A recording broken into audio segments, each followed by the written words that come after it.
What's up, Lakers? We're coming at you with a new year of broadcasts with uploads Monday through Friday. This is a student-led initiative, so be sure to give us your recommendations in our Discord channel. Let's get into the schedule. On Monday, we're going to be having the Lakerland podcast hosted by your director, Evan Dean and Ben Robar. We're going to give you different updates throughout the week on this podcast, so be sure to check it out every single Monday. On Tuesday, we're going to be hosting Challenge Day, where we're going to post a challenge every single week that you guys should attempt and send your clips in the broadcast channel. We'll compile them into a little video and shoot them out on Tuesdays. Wednesdays are our big streaming day. We're going to be streaming live all of our NECC competitions, so be sure to come out and support your Lakers. Thursday, we're going to be uploading a pre-recorded video featuring our community. We'll either be showing some open house competitions or some community events. Friday will be another live streaming day. We're going to be live streaming more NECC competitions or open house events, so come out and hang out with us on Friday. Our broadcasts are all about showing off our members and community. Whether you're a casual or competitive gamer, come on and join us at our YouTube channel at GVSU Esports. We'll see you there.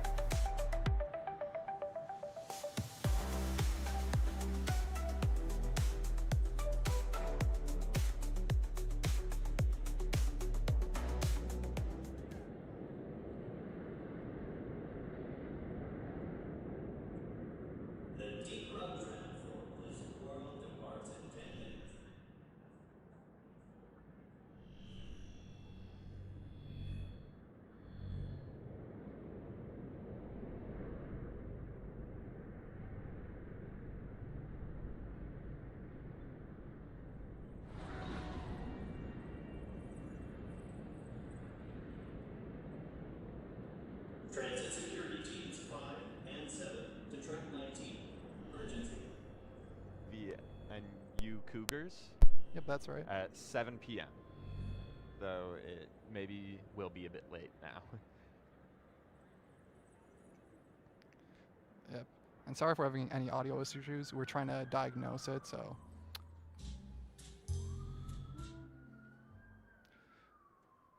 Yes. So we've been enjoying the new update. I saw they just had the Persona 5 collab that's in the game right now. It just came out a couple of days ago. Yes, I am a big fan of Persona. It has been it's been cool to see all the characters from Persona 5. I'm more of a Persona 3 fan now. I like the story of 3 a bit more than 5, but 5 is still really cool. And I think the characters that they picked for the collab, I think they are alright for some of them. I think they could have maybe done a bit better with certain choices. Characters and the skins seem pretty good though, so I'm considering getting some. The skins do seem good. I do think like Lifeweavers I really like because I don't play too much Lifeweaver, but I do really like his character in Persona 5. So he's really fun. So. Yeah, I'm also excited too to play the new Stadium update. Tracer, she has a lot of really cool abilities. Unfortunately, in the mode. They're gonna add her back soon, but I'll get to play it, whenever they fix it. No, Stadium is a lot of fun. I haven't played too much of it. I know that the Stadium Quick Play came out this season, earlier this season when the season started. The Stadium Quick Play, I think it got me and my console friend to play a lot more. And Stadium was a lot of fun, so I'm excited to see what new characters they add to that, because I think Tracer seems really interesting for Stadium. I think she has a lot of sort of abilities that would work well in the Stadium setting.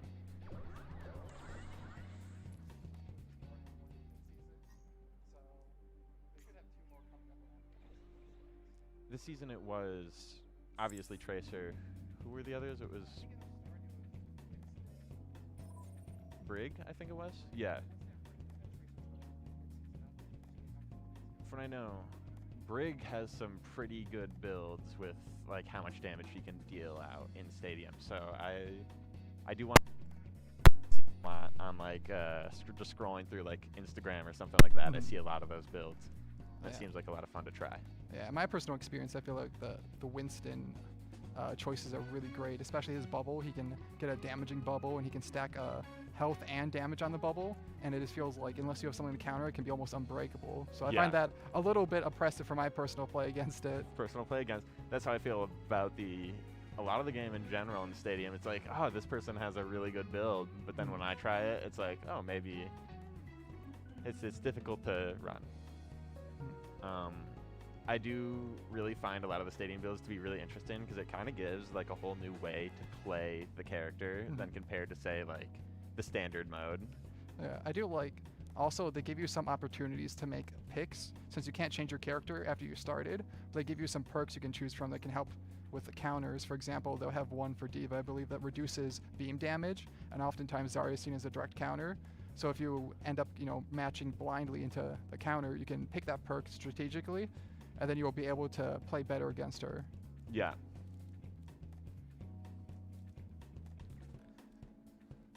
So for the first map for the competition, we are playing on LiJiang Tower. That's a fun map. It's a fun one. I think it's a lot of fun on Lucio. Hopefully we're going to see some good, booping people off the map. I think that'd be really, really fun. Yeah, each point's pretty different, depending on if it's gardens or if it's inside, but they're going to have usually rush comps we're going to see here. Like he said, Lucio's going to be usually a mainstay. Might see some Mei on Control Center. Or Reaper, depending on what the teams are feeling, what their specialties are, but you might see the big rectangle man Reinhardt himself, but he's kind of going down in the meta. Yeah. It's a shame we haven't sometimes seen that much Reinhardt in current meta. Yeah, it's too bad, especially since he's one of the most fun to play tanks, I would say. He is a very fun tank to play. I don't know if we might see a lot of Doomfist. Who knows? Oh yeah. Doomfist is a really fun hero to watch, I find. He is. Just because he's kind of just all over the place. Yeah, I think he's one of the most fun to play, but personally I hate playing against him because he gets the AoE stun, and that can just shut teams down really well. He's especially difficult on gardens because he can just punch people off the edge. So if they shoot into his fist and he gets fully charged, he can just get multiple people off the edge, and that's really scary if they hold that. I find a lot of the I think that's the Gardens one with the bridge and everything. So I do find that map really interesting because there's only like a couple ways they can go. So I want to see like what strategies the teams have that can't, like, are they going to hold the bridge, or are they going to try and go for the other area where they can push through safely? Yeah. One classic tactic too you see on LiJiang Tower is they'll usually have Symmetra teleport.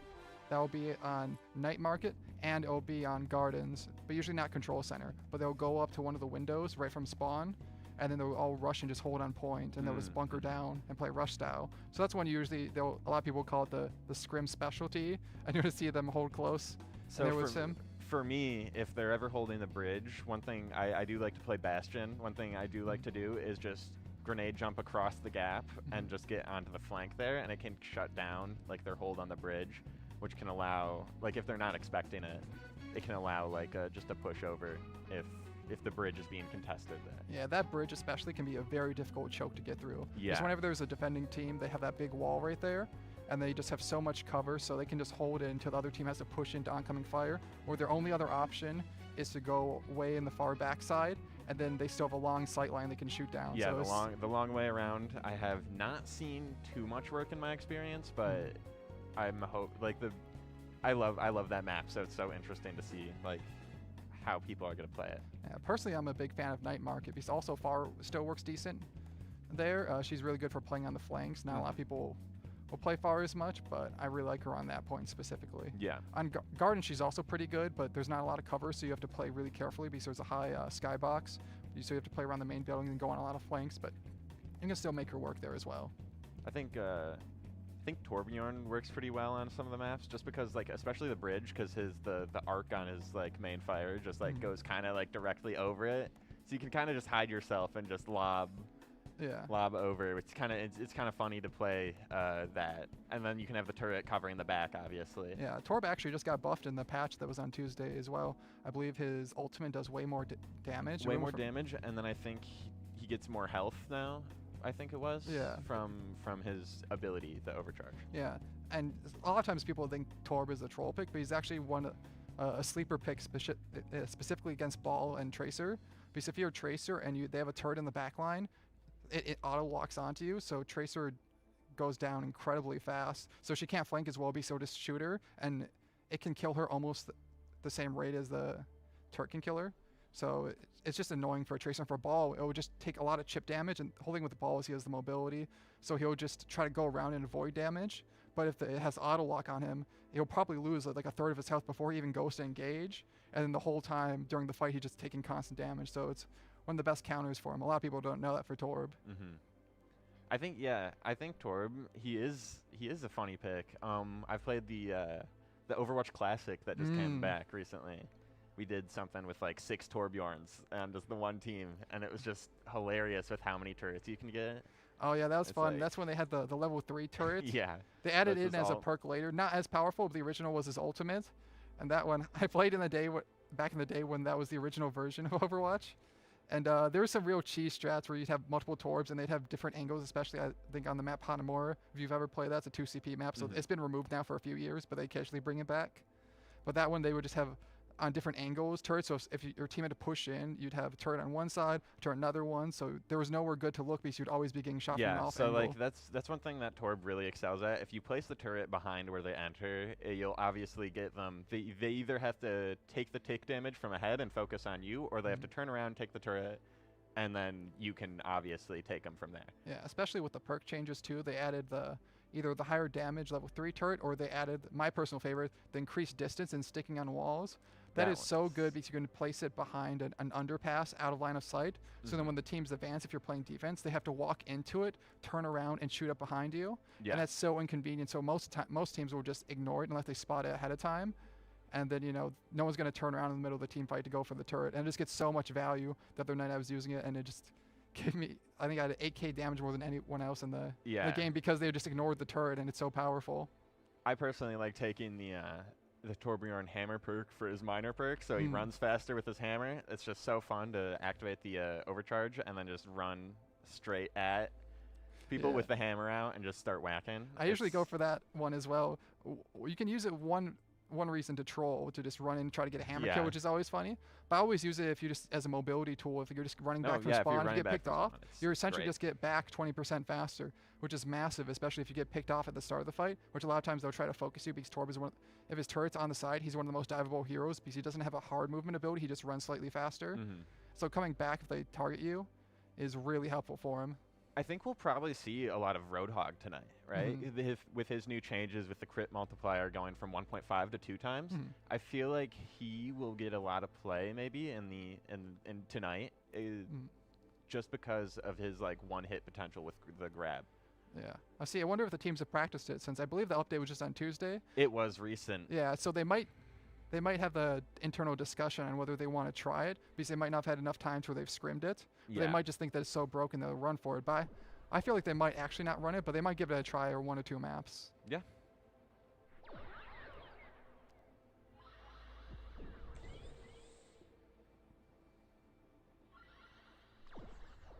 So from the GVSU teams tonight, we hope to see some good teamwork from them. I think I've watched some of the other matches, and they did have good teamwork on those last matches that they had, but I feel like there's always room to improve, and I hope they can kind of pull ahead.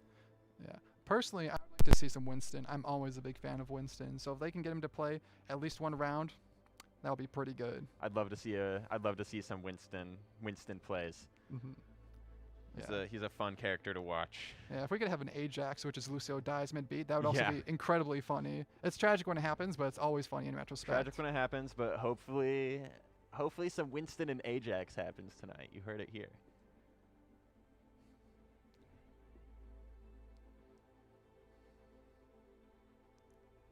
So I do feel like maybe there's a bit more problems to fight for 2 games instead of 3, because I mean, I assume tiebreakers are still in that sort of thing. So it's it might depend on that. Personally, I feel like then every match feels like it's so important when it's first to 3. Then it feels like you can kind of give a game away and say, okay, we can still come back. But then you have so much momentum when it's first to 2. I believe it's going to be that when you lose 1, then you just you get so far behind. It gets in your mental, and you go, oh god, we have to reverse sweep this. Yeah. I do feel like maybe I wonder if the first to 3 could be. Maybe the first to 2 will actually speed things up, and maybe it'll just become more of an exciting experience because everyone's playing their best and nobody will be like, okay, we can give this round up because we're up, say, 2, and we just need one more. I do find that might actually be something that would be a big improvement on the 3-round, first to 3. Yeah, I think teams might enjoy having that little home field advantage too. They're all playing in the LEC today in the Esports Center, so they're not playing from home. They're all playing in person. So I think they might have some team synergy built in together and some good communication. Yeah, I think that every time I've played in the LEC, I have played in the LCE for the tryouts, the LEC. That was a lot more fun than just playing like at home, just on it like on my own computer. It's a lot more fun to like talk with the people, like, oh, they're right next to me, and I can talk with them like directly. Basically, it's a lot more fun to play in the LEC.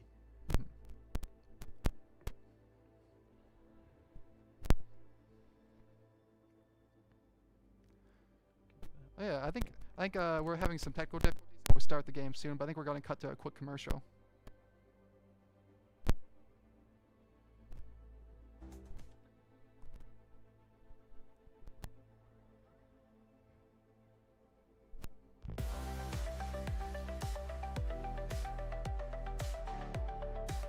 Hey Lakers, want to be involved with the esports but don't know if you want to compete? Come broadcast with us. We provide an opportunity for you to showcase your passion, your talent, and how much you just love your favorite video games. Not sure what casting entails? Feel free to check out our past streams at GVSU Esports on YouTube. Never been in front of the camera before? That's okay. We're here to help you out. We'll be able to provide you with any of the initial casting training that you need. Have any questions? Reach out to me, Evan, or the production staff on Discord, and we'll help you out. We can't wait to work with you soon.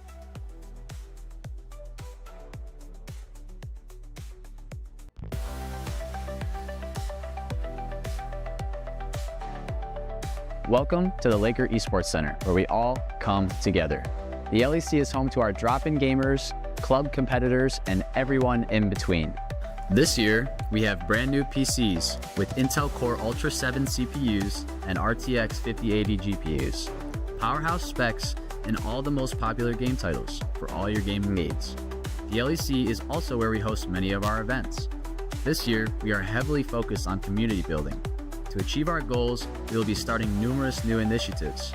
These include our Gaming Together initiative, community nights, and watch parties.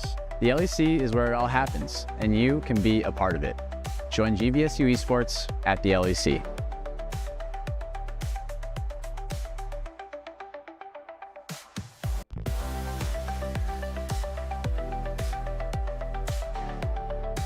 New this year is our Gaming Together initiative. With our focus on community involvement, we wanted to make new events for all of you. Watch parties, stream segments with members, and multi-game events will be common. We are wide open to recommendations from all of you, so please talk to our production team and submit all of your great ideas. Play, compete, belong.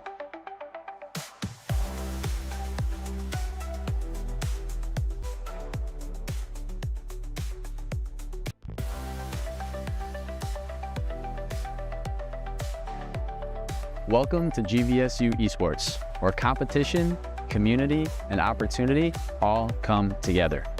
We offer a top-tier gaming experience inside our Laker Esports Center, with brand new PCs, a full-scale broadcast studio, and a welcoming community. You are sure to get everything you desire from collegiate esports with us.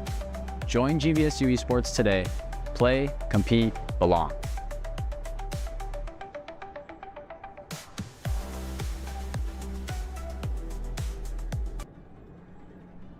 All right, we're about to get started here. Looks like GVSU is finally ready, so we're going to start playing our first map of the night. How are you still so optimistic, Echo? It's not always easy. Looks like we have. Created me to improve the world. She'd be proud of you. Is there like All right. That's like cool. going through some settings right now? Gonna try and get the best stuff. Yep, bear with us. We're still getting set up. The observer is new to Overwatch, so we may have a few technical hitches, but we'll get through it tonight. So don't worry about it. They're just probably adjusting some keybinds right now. It looks like so they get everything ready to play. So looks like we have on GVSU, we got. Hard to tell. Yeah, it looks like GVSU they're gonna run out with Echo.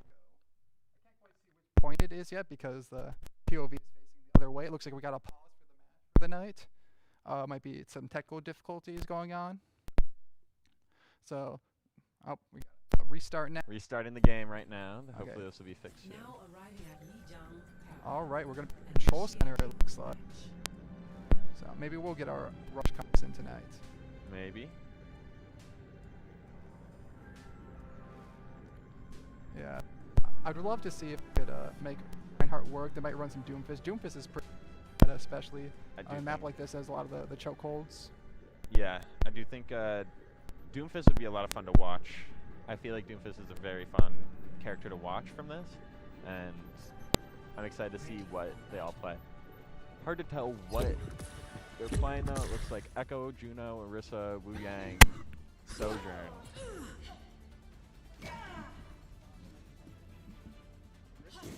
Yeah, the Orisa is an interesting thing.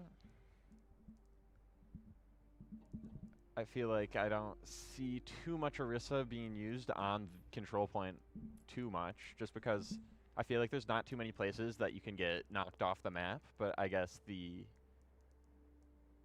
status effect, like negation from Orisa, can definitely help with certain things, like Doomfist especially. Looks like we're going back to lobby. They might be having some A bit more technical difficulties. Yo, chat, is that better for the microphone? We switched mics to see if that fixed with the popping. So let us know if that fixed it at all. Yes, please, viewers, is the microphone any better now? Yeah. And if you can't hear me either, just let me know if you only hear one person casting. Yes, if you only hear one person casting, please let us know. We are fixing our technical difficulties.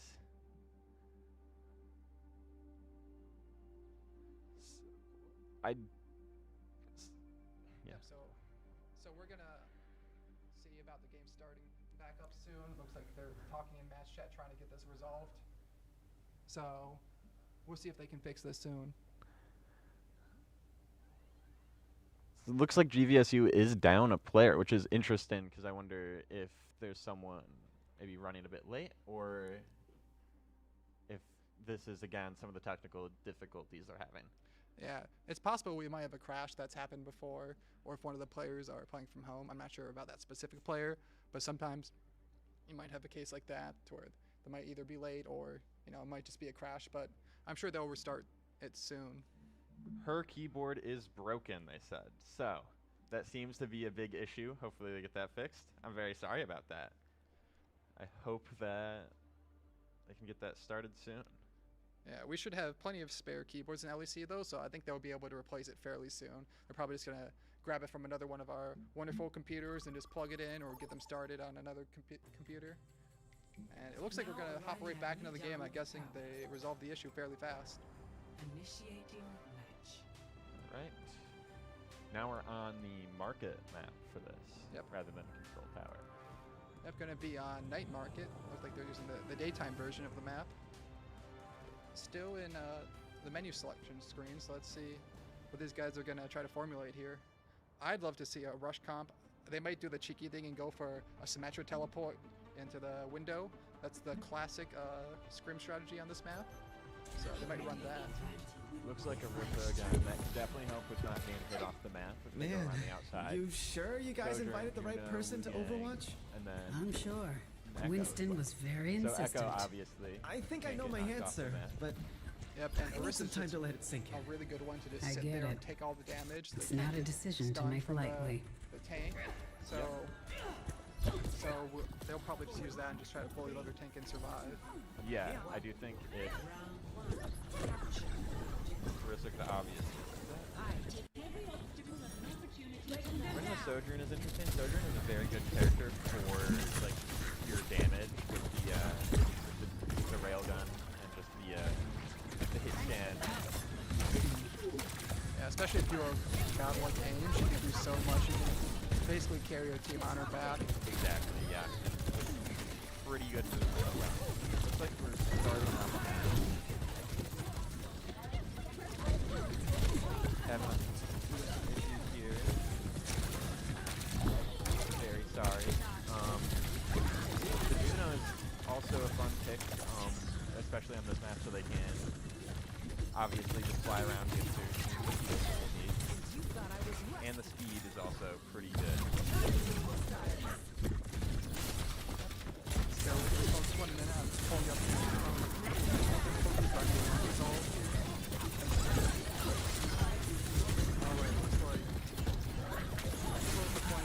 Taking over. Looks like the enemy team is gonna use Jungle Queen. They're gonna try to play the point. GVSU is on point right now.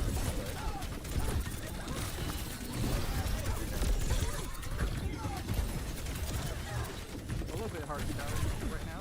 Hard to tell at the moment. Sorry. Please bear with us for the broadcast. So we're looking at a couple games. So we'll get it resolved. Like the wrist is gonna approach from the side. Nobody's running up the sides there with the risk of falling off the map. It's a bit tough.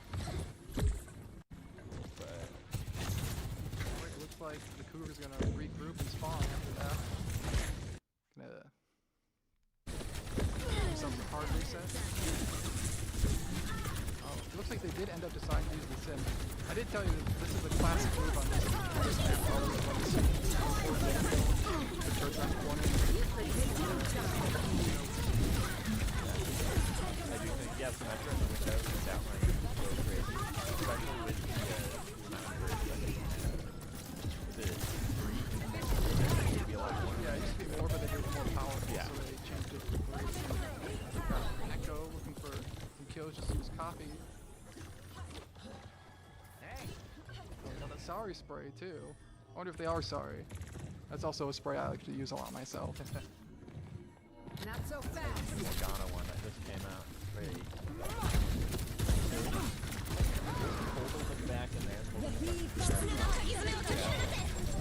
Looks like we got a bunch of ults on point here. We got the we got the sim wall, we got the carrier rush. They're trying to make a move here with all their resources. I hope they can win the fight because they've invested a lot. Looks like. This is still like all saving it maybe for the right moment, but they have taken point without it. Team kill. Yep, it's really good for especially control because it's roughly the size of the control point, so might be saving it for defense here when the other team pushes in. Sorry to say, but I think the graphics are kind of on the wrong side, so I'm sorry if that confuses anyone. I think red is GVSU on the right side, and then sorry for the mix up with that. LiJiang is a good pick here. I feel like recently he's just been a very good support. He's just been added. His damage output is pretty good at like 100 damage if it's like the charge. And I think it's a very good pick because he has also just has really good healing. Yeah, he's been run a lot in competitive. In fact, he just got a couple nerfs coming in this current patch without showing you what. He kind of has an ability that's similar to Zen, where he can just keep healing on someone. His knockback ability, his ult's insane. It knocks people back and it's almost like a mini nano. So people have been using it a ton. But speaking of ult, he just used his. You gotta kill him. Specifically, it's done. But there you go. That LiJiang all can be used pretty well, especially when combined with the overall. Yep, it looks like they're going to take the first point. They did hold on to that Terror Surge to use it in overtime, though. They wanted to have it to 99, and then they wanted to use it to close out the fight right there. Yep. With the team kill. So, completely worth it for them to save it. Ready for battle. On to this. Next match is the Garden. Yep, this is So LiJiang I'm Gardens. wondering if we'll see any any team comp changes here, or if we're going to be running the same thing. Yeah, I think it's possible they might run a sim. One of the teams last round ran a sim teleport. This is the other common map to run it, so they're probably gonna run it again, try to TP into the window there. We'll see if they actually do it though. They felt like the sim was struggling, so they might try to switch onto something else. Apparently Lucio was banned this game, so this is really unfortunate as this is the Lucio map, I feel like. Yep, it is one of the best. Looks like they are running the sim. They were able to capitalize on the point. Now the other team has to rotate and poke from a distance. Looks like Sojourn was pulled off either off the map or they were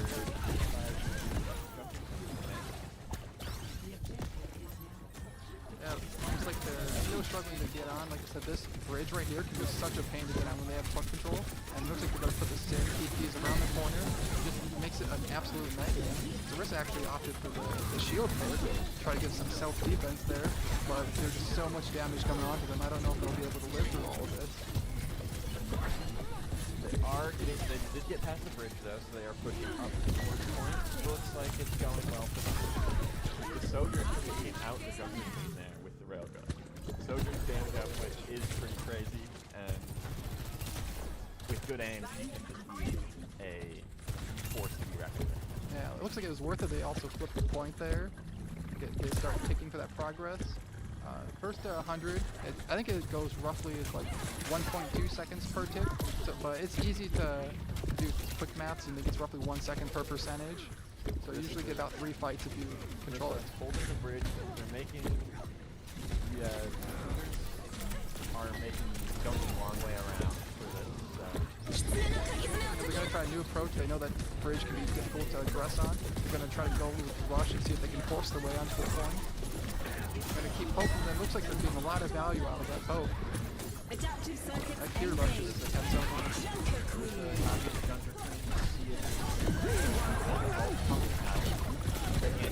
Really good. Yeah, it's worth it. In Overwatch 1, you usually always copy the Second ult is on here from the top. There's so many Junker Queens that copies are actually. And that is another fight win for the GVSU. They are holding this point. Yep. They're currently at 66%, so they only really need about a fight and a half to win. So they might try to stall it out here to make it last fight. But we'll see. If the other team dies immediately, they can reset. But I think this might be potential last fight unless it goes into overtime. Sojourn all is up, so I'm curious to see how they're going to use that. It looks like the Cougars are waiting to regroup and push in, but this is such a difficult angle because they get free fire down this corridor, so they're waiting to try to push. But they have this shield from Marissa that makes it so difficult for them. Tracer and the Reaper going to the back line. They put the Tracer down to the Echo. Sojourn activated her ult, puts the Junker Queen out. Juno taking out the Kiriko, and it's another fight win for GVSU. Yeah, they're going to take the map, and then they'll take the win for this since it's first to 2. So that's a 2-0 for GVSU for their first game. I think the Sojourn that got the 2 kills with the ult there, Sojourn is a very good damage dealer. And is, again, yeah, play the game right here. I assume it's going to be the ult. Oh no, it is. Oh, there's a good damage. This is has primary fires during the turret, funny enough. We got a love the play of the game system, and just a lot of cleanup. That was a 3K from Sojourn, I think. Sojourn is very good if you can aim, and it is really amazing what they can do. Alright, so it looks like we're going to get set up for our second game. Looks like they're going to have some discussion, so we'll need just a minute for them to take care of that. They might be deciding which one. So it's interesting what I saw is there was no change. On the Cougars, I do think they did change their composition a bit on the second map compared to the first, but for GVSU there was no change in team comp between the 2 maps, which is I find pretty interesting. Yep, don't mind me sitting down. I had to switch microphones, so I had to switch to a table mic. So if you're wondering why I suddenly started sitting down in between the games, that's why. Alright. Yeah, so honestly, that was a bit of a shutout. They went 2-0. I feel like GVSU was always in control. They lost just a couple of fights there, but they always just had so much map control that it's hard for the Cougars to get any advantage on them. Cougars did make it to point first and held them at that bridge for a while, but then as soon as they pushed through, it seems like GVSU was able to get them down and just take the point and hold there. It's tough to get around that point, so yeah, there's a lot of chokes and a lot of tight corners. So. Yeah, control can be a little bit snowbally sometimes as well. Once they get in control on point, it's really hard to get them out, especially when they played with like Symmetra right there. Maybe Cougars could have switched to Afara or Winston or someone to get out the turrets, but going into that is just so difficult. And also, GVSU, the Sojourn player was so good, that they would just constantly put pressure, just poking down range, and it just felt like Cougars had very little opportunity to go in on them. I do think that the bridge could have been another play instead of going all the way around. They could have went to the bridge because I think the only thing that GVSU had that can knock them off the bridge was the Orisa Javelin throw. So that could only get one of them, and they could all push through the bridge, but not too sure. Yeah, the one on the side is often in competitive called the White Room. It's usually decent to try that if you can't go through the bridge, because that bridge can just be so difficult to hold on gardens because it's such a big wall, and you can just hold around the corner, and they have to push into you. So you can just keep shooting down there. Even without the boop, it's just so difficult. And honestly, both sides are very difficult to push on that map. So they just kind of took a risk and didn't pay off either way. I don't know if the bridge would have been better myself. I think that it was difficult. I do think the Tracer and Reaper swap was a good swap in the right direction, because they could obviously get across the gap and go for the back line right away, and just removing the supports would be a huge win in the fight. Yeah, especially when there's the two main lanes to pick from. Having Tracer be able to go on an off angle can be huge, because then they can help distract for the attention of the team. Because if they can even peel off just one person or 2 or 3 people, then they're going to have their whole team split and their attention is going to be focused elsewhere. So then the main GVSU squad could roll up on them.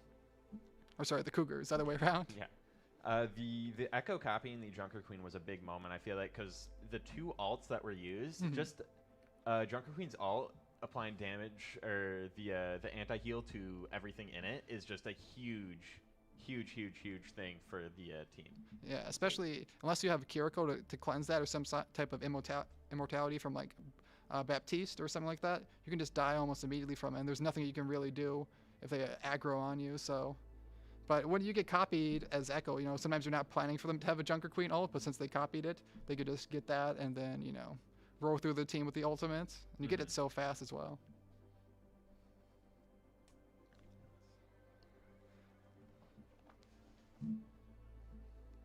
So, how does everyone feel about having Overwatch streams? This is the first time we've streamed Overwatch, and I think this would probably be something that we try to do more in the future, which I think could be a lot of fun. So, obviously this is different because it's a tournament, and especially with the 3 GVSU teams competing like around the same time, it can obviously be a bit difficult to follow. So hopefully we'd have more, like, I guess, casual streams sometime. Yeah, if you have any questions for us in chat too, feel free to ask us. We'll be monitoring every now and then. If it's in the middle of a game, it might be difficult, but, you know, especially in between rounds, we can take a look at it and see what you guys are up to. Yes, the overlay has been moved. That was blocking the picks from the character picks for each team and the alt charge. So we will be able to provide better commentary about, like, who has the alt advantage here and who has like, we'll be able to see who everyone picks as well, which is a big thing. So Circuit Royale is the next map. Yeah, so you like to see on this map a lot of Sigma comps. That's usually what's ran a lot.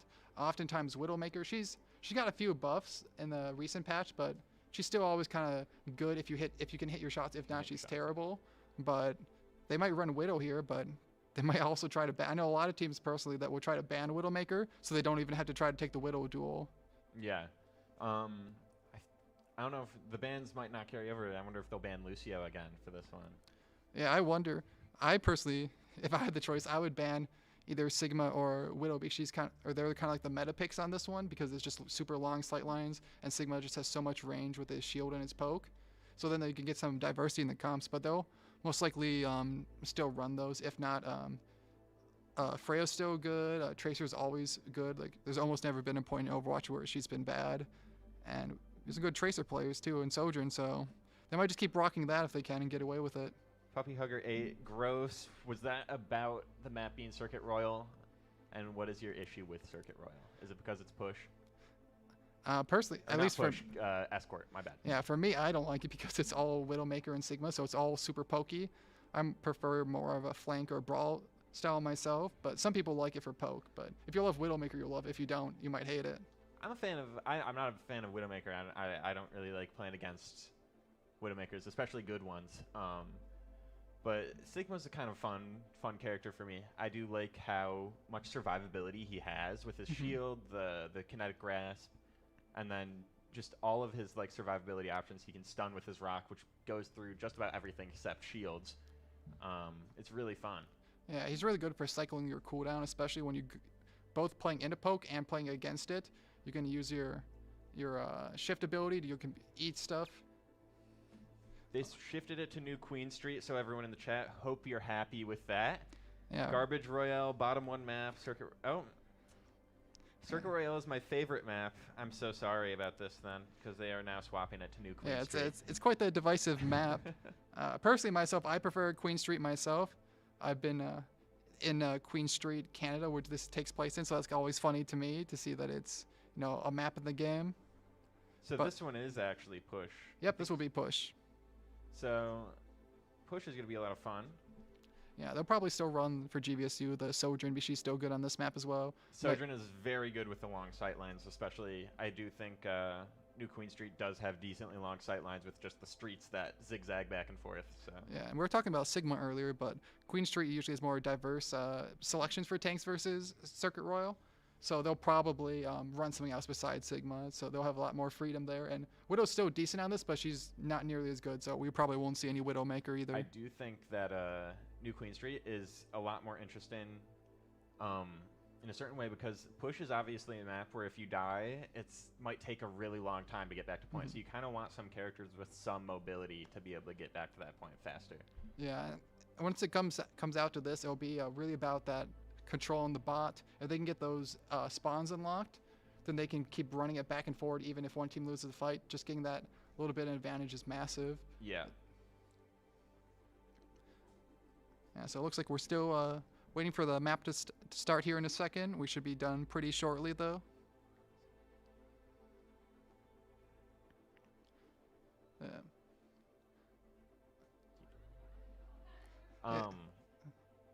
Yeah, so I believe we're going through the first to 3 for each team. So we're running a tournament style tonight. So it's 2 maps per team for tonight, and then we'll be going through the tournament style for this.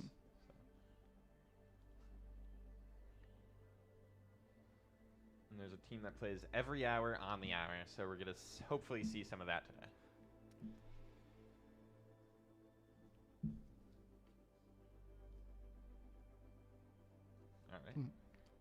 Because we have so many teams now that are playing just today, 3 teams to be exact. We might be joining in mid-game, so we're sorry about that if that ever happens. It's just a lot of Overwatch going on right now, and it's yeah, it's whenever you have the first time in a streaming or broadcast up, you always have technical difficulties. So we'll work through it though. So don't worry about that. Yeah, a lot of Overwatch tonight, and for the first time streaming it, I'd say it's going pretty well, especially with how much is going into this. Yeah, and the first GVSU game went pretty good as well. Going 2-0 is a good way to start the night. So hopefully they'll continue that with their next match. Yep. Lots of Circuit Royale hate in the comments right now. Yeah, they are so real and based for that. Why do people like New Queen Street more? I'm personally less of a fan of push than I am escort, but that can be a hot topic for certain people. Yeah, I think it's honestly split pretty 50-50. When Overwatch 2 first came out, everyone hated push, and now people kind of come around to a little bit. Now Clash is like the more hated game mode. But I think for circuits, it's just so controversial because it's a sniper map. So you might have some people who like push. Traditionally, I like push a lot, but they just don't like the format of how pokey it is. So it might be that they like the mode, but not the map specific. Yeah, I'm a fan of I'm a big fan of the escort type ones. And then I know that Flashpoint is kind of hated on a lot, but sometimes it can kind of be fun with certain characters. But yeah, I'm hoping we'll get hybrided tonight. That's usually one of my favorites as well. Hybrid is very fun. Yeah, yes. The fan favorite is usually King's Row. Even in ranked when they added map ends recently, you always see it picked. Since the game's come out, it's been the #1 picked. Everyone on every community always has praised it.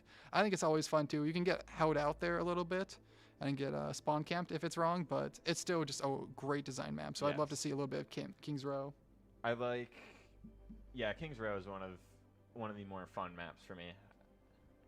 I think it kind of gets into the slog, sort of around the end, the final push in that area. It's like it kind of gets into a slog because the teams are spawning so close together. It's just constant touching of the point, and it's like, Yeah, that first point can sometimes get a little bit hairy because there is the classic Overwatch 1 choke point where it's almost designed like a 2CP, which is why it's hybrid, because you have to take the first point. Yeah. So you have that one narrow choke for most people besides one flank.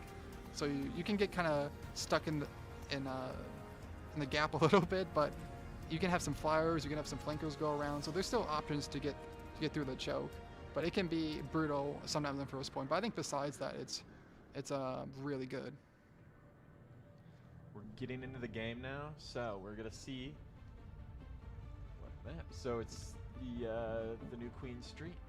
They're picking their heroes right now, I think, or going through their band. Yep, I believe they chose the ban. I currently do not see what it is. I wouldn't be surprised. No, we have Lucio on, so they did not ban Lucio. Not ban Lucio. No We got a nonsense. Genji, We do this Sojourn, clean. Copy. Marissa, Kiriko, and Lucio. Lucio's alone. It looks like they're maybe going for maybe more of a dive with the Genji and the Lucio, and we'll see if, because Arissa's not extremely.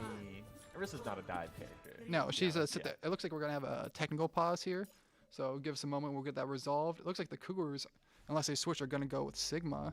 Sigma, Baptiste. Baptiste is a really fun character. I love playing Baptiste. Yeah, gonna go back to lobby. It looks like they might be making some switches as well. Sigma's always been a pretty good tank as well. There's never been a point where he's been terrible like most other tanks. He just goes from being great to good. So he's always a safe pick if you're really good at him. Yeah, I'm a big fan of Sigma. One of the reasons I do really like either hybrid or escort is one time I was defending on Hollywood, that final push in that warehouse area, like right before the end of the match. I think on Sigma I held there for like 5 minutes, and it was probably one of the most fun times I had on tank. Just sitting there for the 5 minutes, just holding that. Yeah, it looks like we got some We have some some Eichenwald hate. That I love Eichenwald hate. Eichenwald. That's tragic. That's one of my favorites. That is a very fun map. I don't understand the Eichenwald hate. Yeah. The squiggles are gone from the graphics, so hopefully we can, if you like to, we can see the choices of the characters and the ultimates more easily. If you like it more with the squiggles, please let us know in chat, and we can put them back because they look very nice. Yeah. If we have any squiggle enjoyers, feel free to chime up. Yes, any squiggle enjoyers. All right, looks like they're getting set up again for Queen Street. As far as we know, they're not going to switch the map. Not again, no, they're not switching yet. Yep. They'll get there eventually. I wonder if Cougars are actually going to play the Sigma comp here. Yeah, I'm very curious to see I haven't seen too many high-level Sigma players, so I'm kind of curious to see some high-level Sigma gameplay, because I know that he can be really good at that high level. Yeah, looks like we're going to launch into the lobby now. I wonder if they're going to reselect the same ones if they saw them in waiting. So, still got 30 seconds for the Watching teams to stream, decide. Taking counter picks, probably. Yep, they can't see right at the start, but if it was in waiting, sometimes if the host hasn't started the lobby, you can see the enemy team's picks. So they might know what they're playing, but probably not. But you never can tell like this. So, New Queen Street. I really like this map. This map is probably my favorite push map if I had to pick, despite me not being too much of a fan of push. I do really just like the snow around. I really like how it is. Yeah, it looks like we're gonna have a switch from the Cougars. They're not playing Sigma. They're gonna go to the Orisa. With They're gonna try to mirror. walnuts. Interesting to see. Yeah, we're gonna have Genji and Sojourn for the DPS for Grand Valley versus Reaper and Ashe. So this Genji is probably gonna try to flank. I think he might go for the Baptiste or the Ashe. Those are the two primary dive targets that he would look for. And Lucio probably going to be flanking with the Genji. Time to take action. yep, looks like they're gonna meet up here in a second. the rest of the GVSU team probably going to stay like a pretty solid core, just anchor around the Orisa. Yeah, the thing with Orisa is very good because they can, if everyone pushes up with them, it's hard for them to die. Yeah, it looks like GVSU here is going to get control first. They're going to maintain some poke. Again, he's getting a little bit low there. Fire from there. Yeah, it might be giving some really ult charging around, just going to the front, but it looks like the computers are going around back there. Going behind GVSU. Currently the Genji's doing pretty good. They're just poking, not committing too much, don't want to get caught out there. Saving their cooldown. This Reaper is over invested, has to use his rage just to get out. Go back to the push bot. GVSU is going to hold control and the Cougars aren't going to engage the bot. They might try to attempt a last second push so they don't get checkpoint, but they got to move now. Are pushing from the back, which is interesting, kind of chasing after the bot right now. They might want to go, like what they're doing, they're trying to go for the front now. Genji landing one here. Yeah, generally you're not going to want to go on the flank for push because then they can keep pushing the bot behind and need someone in front. Yeah. So they'll just keep gaining point percentage while they're shooting them. Some Street is interesting because it does do that sort of zigzag. So you can kind of do that, but you can swap immediately to the other side. And it looks like Cougars are taking control, taking out the Orisa. Yeah, the Sojourn is one. They're going to either fall back or die. Is running away, getting healed by the Kiriko and the Lucio. Yep, so that would be a hard regroup for GVSU. They did get far forward though, even activating the forward spawn. Yep, they got reset. Although I believe GVSU will be able to reset here and engage before they get the checkpoint. That Reaper is going to get back. Spraying stuff on the ground again. Yep, so about halfway to getting checkpoint. You'd expect Grand Valley to engage. It looks like they have Blade. They're probably going to try to draw attention. No, they're going to go with the window. It's going to try to poke. Does have all Oh, they die with a blade though. I hate to see that. Unfortunately, they used it when they were about 60, 70 HP, and whenever you're Genji and you pull that blade, every single person is going to look at you. Everyone goes for you. Yeah, so. It's pretty tragic. The Sojourn goes down to the Reaper. Lucio also down to the Reaper. It is a bit of a fight loss for GVSU. They are going to try and regroup though. Yeah, it looks like Cougars are going to grab the checkpoint though, which is massive for this. So they will activate the forward spawn, and they'll just try to hold this line while they get the bot a little bit more push forward. GVSU does have the use so they can definitely get out of some ults to go off the rush on the Cougars. And so Orisa looks like she has ult and she's going in for a terror surge. Usually when Orisa goes really aggressive, and they're on the enemy team, you can guess they're going for an ult because they'll just run up and try to suck everyone in. At man advantage right now. Orisa's down, Kiriko down. Yeah, Lucio with They're 2. Grouping up. Yeah, it looks like they're going to hold it. They're going to flip the spawn point. They have no aggression currently on them, so it's probably going to go right back to the checkpoint and just trade places. Cougars almost got the point to the same spot. I hate to see that sometimes. Yep, and GVSU is retaking the checkpoint now. They're going to get those forward spawns activated. They're going to try to hold them from the distance. Sojourn's going to see if she can get a headshot or some kind of suppressive fire going in. But Cougars have to engage on them. But the Sojourn gets a pick right at the start, so Cougars won't want to push in as much to the home. In the back, taking the Genji. Might get away here. But we got a trade of terraces. From the Cougars.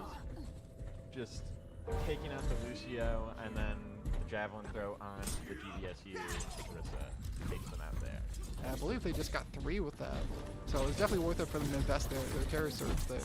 Especially if they secure the fight win. Genji just holding point there, getting the pick on the Kiriko. Getting the pick on the Kiriko. Overwhelming the Orisa. To one running away. Lucio looping the back.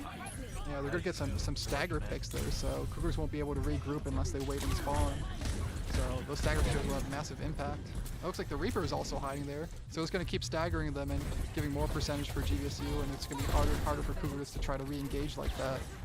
Back pushing the point already. Unfortunate. GVSU is now overtaking them in the score, but they have a window. Fight, but the GVSU just pushing past it, validating the window. G picks up 3 kills there. They're just going to keep on rolling. They used a couple ults there, but it's fine because they secured it. They still have a Sojourn ult and a Lucio beat, so Cougars have nothing for that. So they're gonna have to go and drive versus GVSU's 2 ults. So they might just pop Sojourn. They will have the Kiriko rush that you have now. That clearly helps take it back. Kiriko ult is very good about retaking. And they put it off there. Yep, now as long as they can capitalize on it. Sojourn ulting here. Taking a lot of damage, but they are. This point can be kind of difficult because they're so close to the spawn, but it looks like they're surviving and actually getting the kills they need. They might push them all the way back to spawn and fully cap. Genji is going kind of crazy here with 2 kills right there. He's a lot on. Yeah, we just saw a pop-up had a 10-player kill streak, so they're going wild here. They're getting some straggle kills, and they're probably going to be able to fully cap here as long as they don't stall on point. Try to contest. They're just dying on point to try to stall, but it looks like this might be done. Is that GVSU Orisa is now down, so it looks like the Cougars might be able to take the bot back, which they are. Yep, they're able to get that flip. They got a couple picks. They had Bob to stall on point. Bob just has so much HP, and he also acts as a player for the point, so he can cap it or contest it. So they use that to buy time. Looks like they're going to get a reset. Probably going to get the checkpoint reset in the center so they get the spawn. They're going to engage the Kiriko, but she teleports out.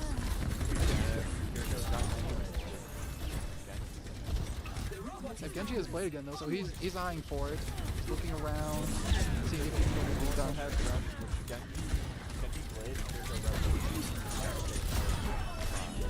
Yeah, but they already got 2 picks at the front, so they just have to group up and stabilize, but their Lucio goes down, unfortunately. Actually, their Ashe is going wild. They got 2 in the middle of that, so they're even. Cougars swapped off that Lucio item, but he almost got.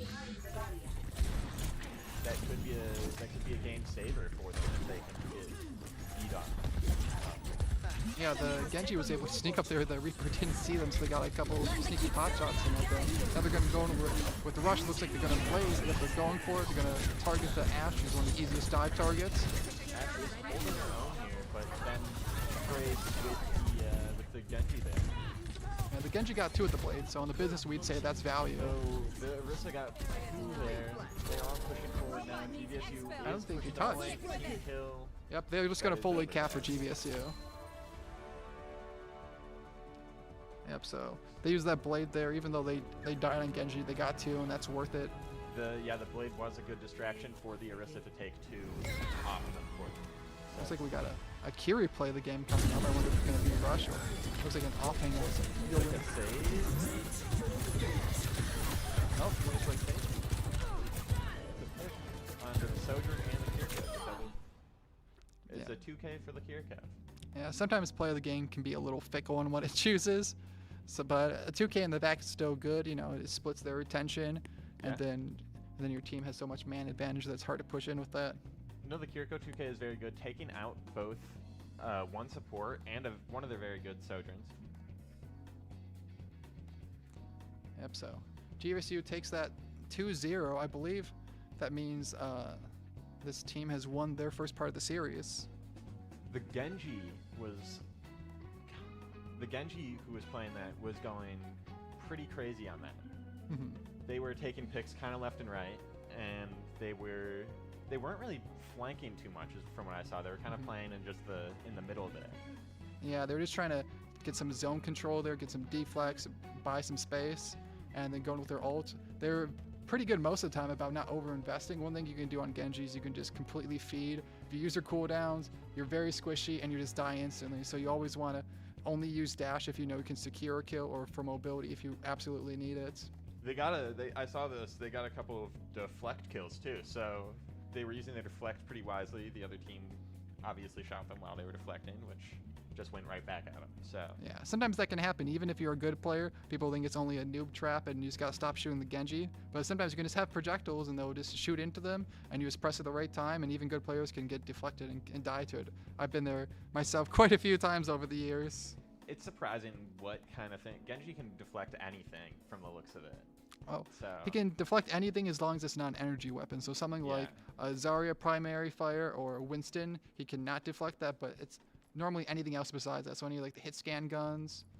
any hit scan gun, I've seen things where he deflects Bastion ults, but he can only deflect them straight up, so it doesn't really. Yeah, so he can save. It's more usually kind of a party trick for that. Yeah. He can deflect if Bastion gets the perk where he shoots ballistics, and like the rockets, he can deflect that Those now. can be very, that can be devastating if you shoot into that.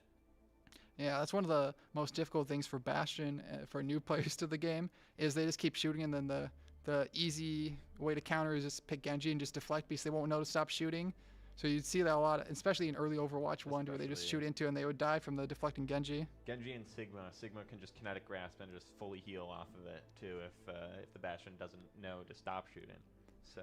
Yeah, and Sigma's really good against Bastion too because he has the eat abilities people like to say for his shift. It's kind of like a mini Diva Matrix where it heals them and also can block unlimited damage. Besides beam weapons, kind of similar to Genji's deflect. And then he also has his primary shield.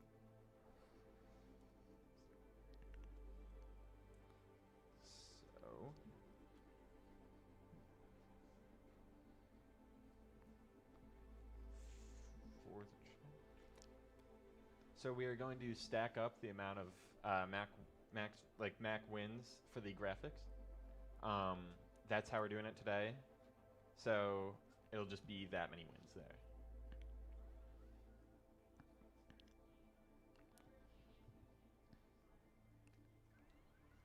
Yep, so we're just in between rounds. We're going to have another team playing up here. We just have the game leader, I believe, coordinating that. So we're going to transition to one of the other Overwatch teams. I believe we have 3 this year. Yes, 3 teams. Props to the game leader for managing these 3 teams all playing at once today at the same time. It's a pretty crazy thing. Yes, so it looks like they'll be starting here in just a moment. We're just getting reorganized, have to get the spectator readjusted. You know how it is in esports, gotta love it. Yep.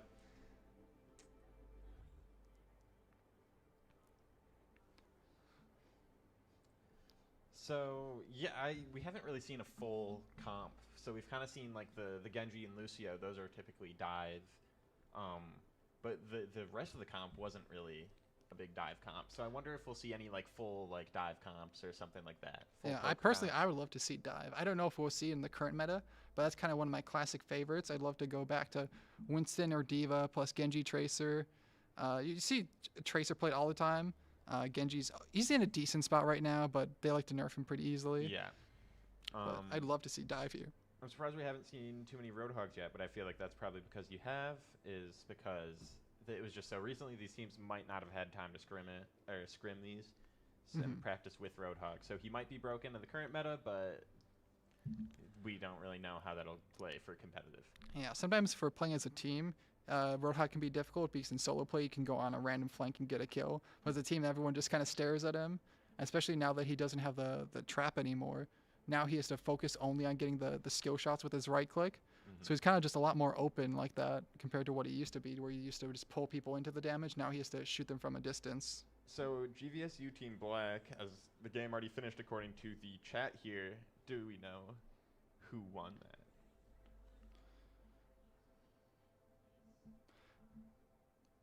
Does anyone in the chat know who won that match so we can advertise it right now?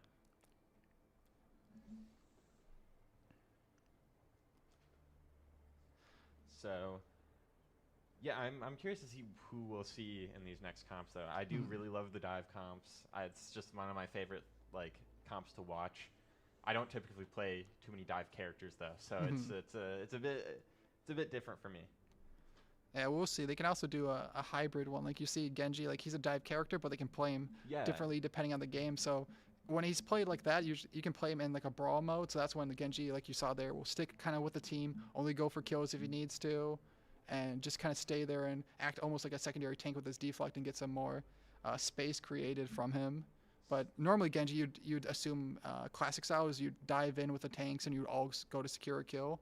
But in a lot of these brawl styles, he just has to play kind of like a hybrid DPS.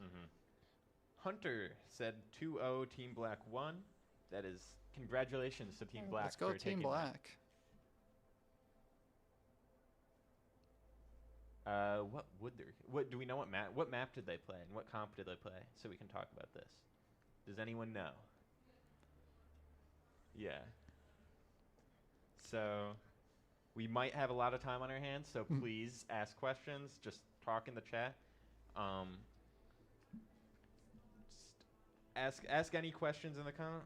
They played Symmetra, Rhine, and Spawn Camped. Wow. So Symmetra for the Spawn Camp is kind of rude, I feel like, with just the turrets and everything. Yeah, that's fun. Did the black team, did they also play on LiJiang as well? Yeah, what map did you guys play on for Team Black? I'm kind of curious to know where that comp would really work. Yeah, that's something we were actually discussing earlier. I said that a lot of teams like to run Symmetra on, especially on Night Market and Gardens, and we saw one team use Symmetra a little bit, but it wasn't fully committed from both teams there. Yeah. So Rhine was Rhine is an interesting choice depending on what map it is, but for, I guess, Spawn Camp in, Rhine does work pretty well. Yeah, he's the big rectangle man there. Yeah, big rectangle man. He's got the big hammer. He just melees, and it works great for that purpose. Yeah, and he's also great for pushing up because he can hold up the shield, and then the rest of his team can just kind of shoot there for free from a distance. Really good for spawn holding if you're into that. It can be dangerous though. In Overwatch Classic, that mode just came out. We went into a match. We had 5 Reinhardts, 1 Bastion, and we just cycled through the shields, let the Bastion do his thing, and it was really fun. Yeah, Overwatch Classic is something wild. That's when also I believe his barrier was either 2,000 or 3,000 HP. It was extremely high.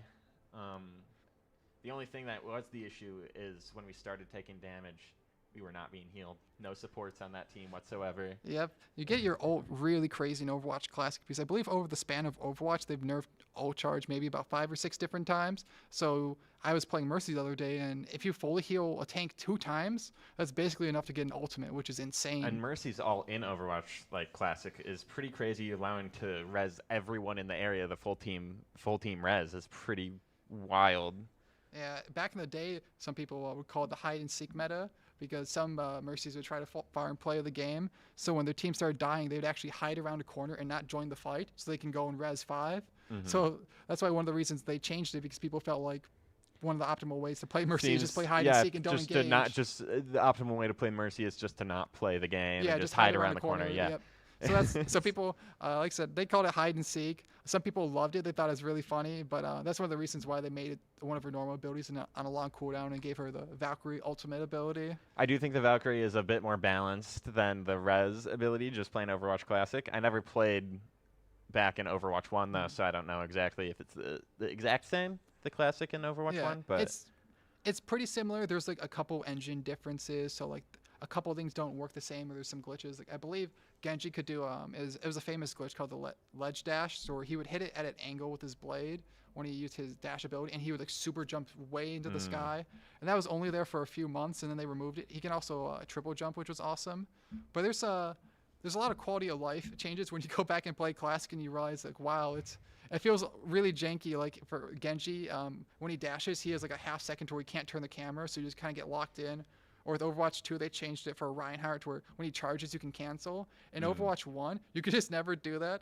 So you charge in, and then you just commit. If you don't get a kill, you usually just die. But also, yeah, Reinhardt's charge was one-shot, though. So instead of just doing 300 damage like it does now, it just one-shot like everything? No, it wasn't the tank. I think it might have been 300 HP, I want to say, roughly. So it would get any of the squishies except Bastion. So that's how it is now. I thought it was one shot past that, or before that. When Overwatch 2 came out, it was way less damage, and then they nerfed it to now to where it's close to Overwatch 1, but not quite the same.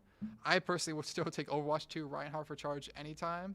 I do feel like I think the April Fool's update for Reinhardt is the most fun because he can just infinitely go, so you can pin someone and then just go around in like a circle. Yep, I actually did that quite a bit at a conversation to where is in match chat.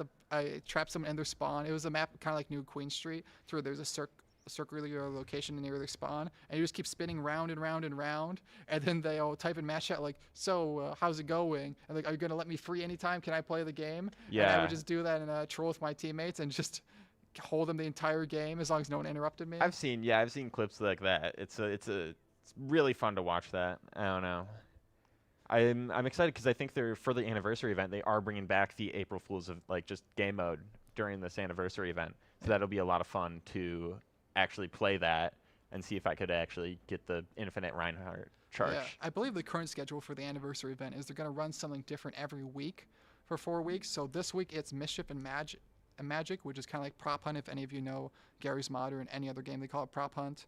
And they also have the 2016 patch. And then each week they're going to have a different seasonal game mode that they had. So I believe they might have Junkenstein's Revenge or the Halloween one they had recently that was kind of like Stadium a little bit.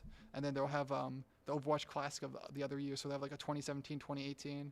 And then a 2020. I think they didn't do a 2019 patch for some reason. But they'll go through all the other ones. So we'll see Goats come back. We'll see the Moth meta, much to many people's disdain for how strong Mercy was in that patch. But some people liked it.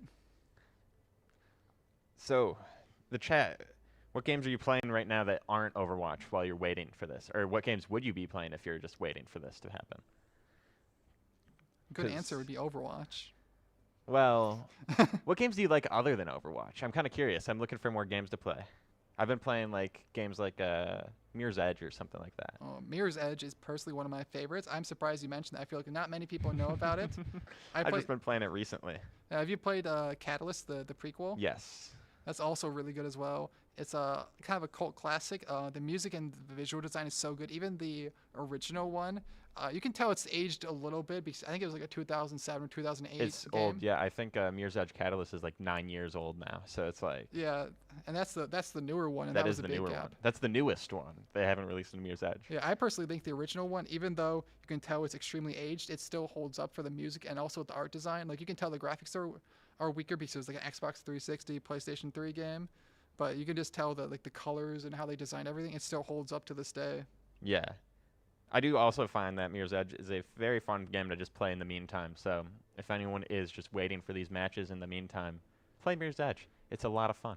Yeah, if my friend Andreas is still in the chat, I believe he's also a massive Mirror's Edge fan. So maybe we'll see if he can bring that up.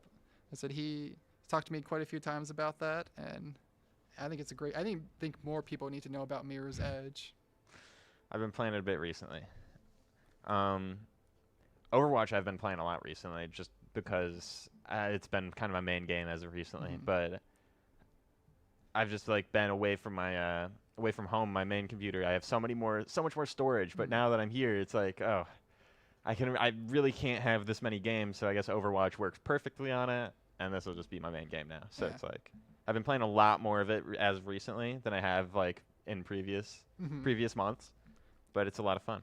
Yeah, I find one of the problems with modern gaming is because so many things are live service. I feel like I have to play those games. So like for Overwatch, like I don't want to miss the skins. I get that massive FOMO. Or some other games where they have live events, like like Fortnite's another one where they always have something new. So it feels like if you leave for like a year, you miss so much. So a lot of people, me included, have a massive Steam backlog where you get some Steam sales. You buy a game for like $3 or $5. You go, oh, this is amazing. I always wanted to play this, and then you don't play it for years. I probably have a good 20, 25 games there that I still need my attention to have me do a playthrough for, but I just get shoved in the backlog perpetually from all the live service games. I have a lot of games in my backlog that I have to get to, but it's just everything. Yeah, like you said, all the live service games that I'm already playing is like, oh, don't wanna miss out on that, so I gotta play it. So it's just.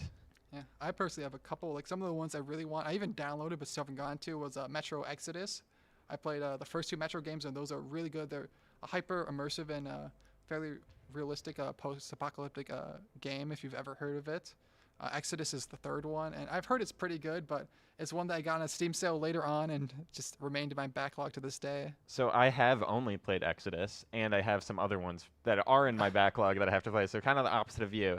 I really enjoyed Exodus, based off a book, I think it was. Yep, so the original one was based off the Metro 2033 book, and then Last Light, which is the sequel, I believe it diverged from the book series after that because the first one was interpreted from it, and then they made a Metro 34 for the book, and that one was different than Last Light because there was actually multiple endings for the first one, and they went off the bad ending of the first game, which is interesting because usually game companies just assume you're going to go for the good ending, but they actually took the bad ending and built the sequel based off the bad ending. Yeah, I have to play the rest of the Metro games. I played Exodus. It was a lot of fun. Yeah. I just got to play the rest now.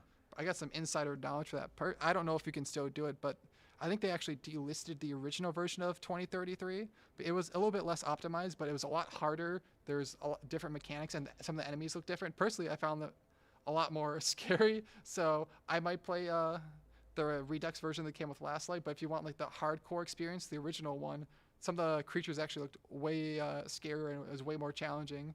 But I think if they delisted it on Steam, so you can't actually get it anymore unless you have a code or specially go through a page to get it. Yeah, I have, I think, Redux in my library right now, so it's I'll download it eventually, get to playing it. I just, yeah, like you said, so many games that I'm playing currently that I just don't have enough time to get into my backlog. Yeah, especially a lot of those single-player games. I just have so many that I want to go through and just, have a weekend or a few days, but it's always just so hard to find the time, to dedicate to that one game. Yeah. Now, some of the games like Overwatch are nice for when they're live, because then you can just play like an hour a night and just a couple of nights. It's also a different experience every single time. It's you either hate it or you love it, and that's typically how your night will go. Yeah. Or it could be like a lot of players who can love it and hate it at the same time, especially when you get in that ranked grind and it's like 2 a.m. You need to go to bed, but you don't want to end on a loss, so you just keep going, and then you keep going. Yeah, on you go that down loss 2 or streak. 3 ranks, and you just go, I need one win, and you call it because it's too late. Yeah. Last night I was playing the thing. I was like, I have to get my legendary loot box for this event, so I gotta just play a couple rounds of the Mischief and Magic, like Mayhem or whatever. Yeah, it is. that one's It's like really it's fun, but it's like playing a bit. Like, you don't want to play too much of it. Yeah, I was really happy they did the collab with Luka. He's a famous basketball player, and they had so many loot boxes. 77 loot boxes. I know, and I'm also, speaking of that, I'm glad they brought back loot boxes because they did it in such a good way that you can't even pay for them, but you can get paid cosmetics for free by playing the game, which is how Overwatch used to be. So I think that's a massive upgrade, especially getting 77 of them, and you're guaranteed a legendary every 20. So you can actually get good skins and stuff that were in the paid-only shop for a while. Yeah, I have been seeing things though that they haven't been updating the loot box pool. But hopefully they get on that, and maybe they've been doing it. I don't really know though. So, and maybe I just haven't been getting skins that I actually want. Yeah. So maybe I'm just complaining about this. Yeah, personally for me, I've been getting a lot of duplicates because I played since Overwatch 1, so You have. and there's so many loot boxes that came out originally. So I have all of the rares, which are the blues and the commons. So the only thing I need are the purples, and which are the epics, and then the golds or orange, which are the legendary. So you can still get epics besides the legendary, so I'm happy whenever I see one of those and get something new. Especially there's a few skins or highlight intros that I didn't want to pay money for, and they seemed kind of expensive at the time, but just randomly get them free. Like, go, oh, that's awesome! I was going to pay for this at some point, so it's a huge save. No, it's really fun. I really like the loot boxes. I do kind of wish I could just buy the things I want directly though. So. Yeah, that's part of the marketing they have for making everything limited time and fear of missing out to get that FOMO action. Yeah. I definitely had a few times where there's a skin I felt pressure, like it's going to never come back. You have to get it now. Well, it's really not fun when you're a person like me, and then it's like, I kind of joined in a lot, like kind of late for Overwatch. I joined, like, I got the game not too long ago, actually. So now I, like, go into the hero gallery, I, like, look at all the things that aren't available, and it's like, well, when am I ever going to get that again? That looks so cool, and it's just really unfortunate. I feel like there's that with a lot of live service games when you join later on, that you join and go, well, everyone else has so many things unlocked that I don't have any of it. Yeah. Some games like that, especially Battlefront 2, if you've ever played Star Wars Battlefront 2, it has some things you can unlock, and unfortunately those do affect gameplay, so you get better if you play it longer. But there was a big resurgence for that a few months ago because people were trying to rally to get Battlefront 3. So there was, I think, maybe 1 million, but there was like hundreds of thousands of people who went back to that old 2017 game and played it. And then you'd see a lot of people playing for the first time, and then a couple old school players who had like everything unlocked, so they would just dominate the new players because they didn't know how to play with nothing unlocked. Battlefront 2 is one of my favorite games. I love that game. I will say the progression with those battle card things, or whatever they're called, they're like cards or something. Yeah, I think it's star cards. Yeah, star cards. It is really unbalanced, but because I have everything, It's Yeah. fine. Yeah, it's awesome when you have it. It's when I have it, it's fine. When the other people have it and I don't, Yeah. that's when it gets. Yeah, the game's actually way better than what it used to be on launch. It caused, I believe, the biggest downvote in Reddit history when one of the developers said that the mechanics for loot boxes, which was different than Overwatch because Overwatch is just cosmetics and you could earn them for free. For Battlefront 2, I think to unlock one of the characters, they said it'd take at least 50 or 500 hours of grinding, so you could unlock it, but it'd be unreasonable versus buying it. And also, they had gameplay altering abilities that could give you just straight number buffs, so you could have someone who just wins very easily because they just paid more money, which people hated that. Yeah. But they did change it to a progression system later on. They did fix it, and then they cut support for the game, which is very unfortunate. Yep. So, Overwatch Black will be hopefully starting to stream, starting around 8:30, and hopefully we will get that on the stream if nothing goes wrong. That means. So we have a tier list that we Oh, wanna I'd love to do a tier list. That'd be so fun. That is going to be a lot of fun. So, okay, Ooh. the characters. Should we go by strength or how much we like them? To be honest, yeah, chat, how do we want to do this tier list? Do we want to do by like a strength, or do we want to do how much we just like them, like the design? Yeah. Playability Ooh. is another option for us. Again, with me as like sort of a newer player, I obviously don't. This is a great contrast because you've been there from like the beginning. I'm Yeah. decently new, so it's gonna be fun to see how we do this. How much we like them? Ooh. Okay. This would be good. All right. Well, just starting from Bastion. Okay. Do you maybe want to do a countdown and we can average it? So like for example, if you put D tier and I put S tier, we put it in B tier. So we could do a. Well, I feel like we just got to debate. Bastion. Oh, yeah, I'm so I'm a Bastion. big fan of. I like Bastion. I'm feeling like a solid B tier for Bastion. B tier? He can be annoying, but I think he can be really fun and cheesy to do. The thing is for DPS, I'm kind of just a Bastion main. Though I do like to swap around, but he's just a lot of fun, and I kind of. Though I do feel like I don't like his new perk, so I will settle for a B. Mm-hmm. I don't like his new I think B minor is perk. pretty solid, and we'll move on to Cassidy. Cole Cassidy, the casserole. Again, not really a huge preference with him. I think he's pretty cool. Yeah. He's kind of annoying to play against as some characters because Yeah. of his hinder and then fan the hammer. Yeah, people used to really hate it. They called it the flash fan. I personally liked it when they gave him the rework with a magnetic grenade. Not the one that stunned or hindered, the one that was only damage, because then you just knew you had to watch for the one cooldown and you could play around it. Yeah. So that was fun. Do we just he's kind of a basic character though, so Yeah. I don't know. We Yeah. could do another B, or do we I want to feel go down B. to C? Yeah, we'll do something besides B, but I feel like he's middle of the road. Like he's basic, but he's fun. I think I'd we're say gonna do behind Bastion. here. I don't know. Yeah. What does everyone else think? Does anyone does anyone in chat have some Oh, someone mentioned it's kind of late for Bastion, but someone mentioned The cinematic. The Bastion cinematic was really good. I don't know if I've fully seen it. I might have seen like clips Yeah, of it. you but might I need don't to see. know if I believe it actually won awards. It's all Really? Yeah, there's no spoken dialogue, but it's very emotional. I'll watch it later tonight. Yeah, it's one of the very first cinematics they ever did in 2016. So it is a classic. Well, he's been around since the beginning. So yeah, so yeah, robot PTSD. Let's go on So- to Diva. This will be, in my opinion, a controversial one because some people think her Matrix can be kind of toxic, and again, but I think she's actually fun. I might want to put her into A or S tier. I think maybe A tier. She can be really fun. Her personality is really fun. She's a gamer. She eats Doritos. She stays up late gaming. I'm not a huge fan of her. I don't Really? like. Well, obviously coming from the Bastion main, yeah. Oh yeah, well, for Bastion, they just sit defense matrix and they yeah. just counter it. So.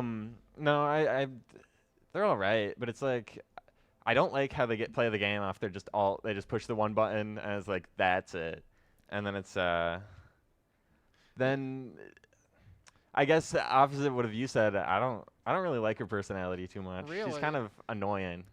Yeah, I can see that a little bit because she can troll, and trolls can be very polarizing. In Overwatch Classic right now, it's kind of funny. She can kill herself with her own bomb because, yeah, basically when the game came out, they didn't give you immunity to it, so people would just often use it and then die to their own bomb. I've joked about this with my friend. Talked about how there should be a chance that the ejection seat fails, and then You just die 50-50 with it. chance that you die to your own bomb. But again, I haven't really played her too much, so it's like I don't really have a gameplay stance. I just have like how much I just don't really like her. Yeah. Well, I'm leaning towards A. We could compromise, maybe do another B tier. Another B, maybe. Yeah. I guess. Sorry. All right. I'm going to defend this next one so hard, though. Genji is probably my favorite. He is so fun to play. Everything about his kid's really fun. I will would say be Genji an is S pretty tier for fun. me. I'd say Genji is. I haven't really played him too much, but when I have played him, he is pretty fun. Yeah. I know some people going against him thinks he can be annoying because he just zips around fast, kind of like Tracer. He is pretty annoying, but there's so many ways you can counter him, and it's like he's not too like powerful and not too. Yeah, like, I think he's just one of the most exhilarating to play because if you get an elimination, you get a dash reset, so you can just zip, back, and it's really fun. See, and like- he's really good for highlights. He's so fun to watch. So he is very fun to watch. I'd say A, I guess. oh, for me, I'm gonna say S tier. I think he's my personal favorite, so I'm gonna say S tier for that. Second best design character in the game, was that for Diva or was that for Cass, Bastion? Who was that for? Hopefully they're saying for Genji. I don't know. All right, on to Genji's Hanzo. brother Hanzo. He's kind of been annoying recently. I don't like how good he is in the recently. He does too much damage. Yeah, he's kind of like a more slow version of Widowmaker, to where he has projectiles. Yeah. So he's like, Widowmaker is like the longest range character, whereas Hanzo's more of a medium range since they have travel time. Their second best design character in the game is Genji. Who's your Oh, first best design character in the game? Yeah, but they I do have wanna good know that. taste. They know Genji's where it's at. Genji does have a lot of cool skins. I will say, Genji does have some cool skins. I'm not a fan of the ones where it takes away his cybernetics though. Those Yeah, are pretty weird. Some of them, they revert him to like his old human Yeah. form, and he looks a little bit off. But I get what you mean. For Hanzo, I'm kind of torn. Some people call him the casino because sometimes you hit your shots randomly, sometimes you get nothing and you just kind of gamble. I haven't played him too much, but I just don't like playing against him, especially because he's one of the one-shot characters. I'm not a huge fan of the one-shot characters. I think that he can be fun to play, but also he's so frustrating to die because sometimes you can just get one shot and you see like his arrow bends from latency. Elder Twisty, we are going by likability, and I guess that could also just be we're just kind of going how much we like them. Yeah. I'm willing to maybe put him in C tier. I think he can. I'd go He C can be tier. fun to play. You can get some lucky headshots and feel crazy when you play him, but you can die. And Yeah, be the most frustrating thing. me personally, I'm not a big fan of him. I don't know. Yeah. Junkrat. Yeah, we can Junkrat always reverse is them at the an end of the interesting list. pick. Really, I like how he can jump around. I don't know. That's always fun to do on Yeah, Junkrat. he's fun. He actually has a lot of nuance to his kids, but a lot of people think that he's kind of like the noob character where he just shoots into choke, which you Yeah. can actually get value with that. Just You do shooting get value with blankly. that. He but- is kind of just a stat line character. I find that he's just kind of good at dealing damage. Yeah. So A lot of the higher rated Junkrats, they'll actually go on flanks with him and they'll get a concussion kill.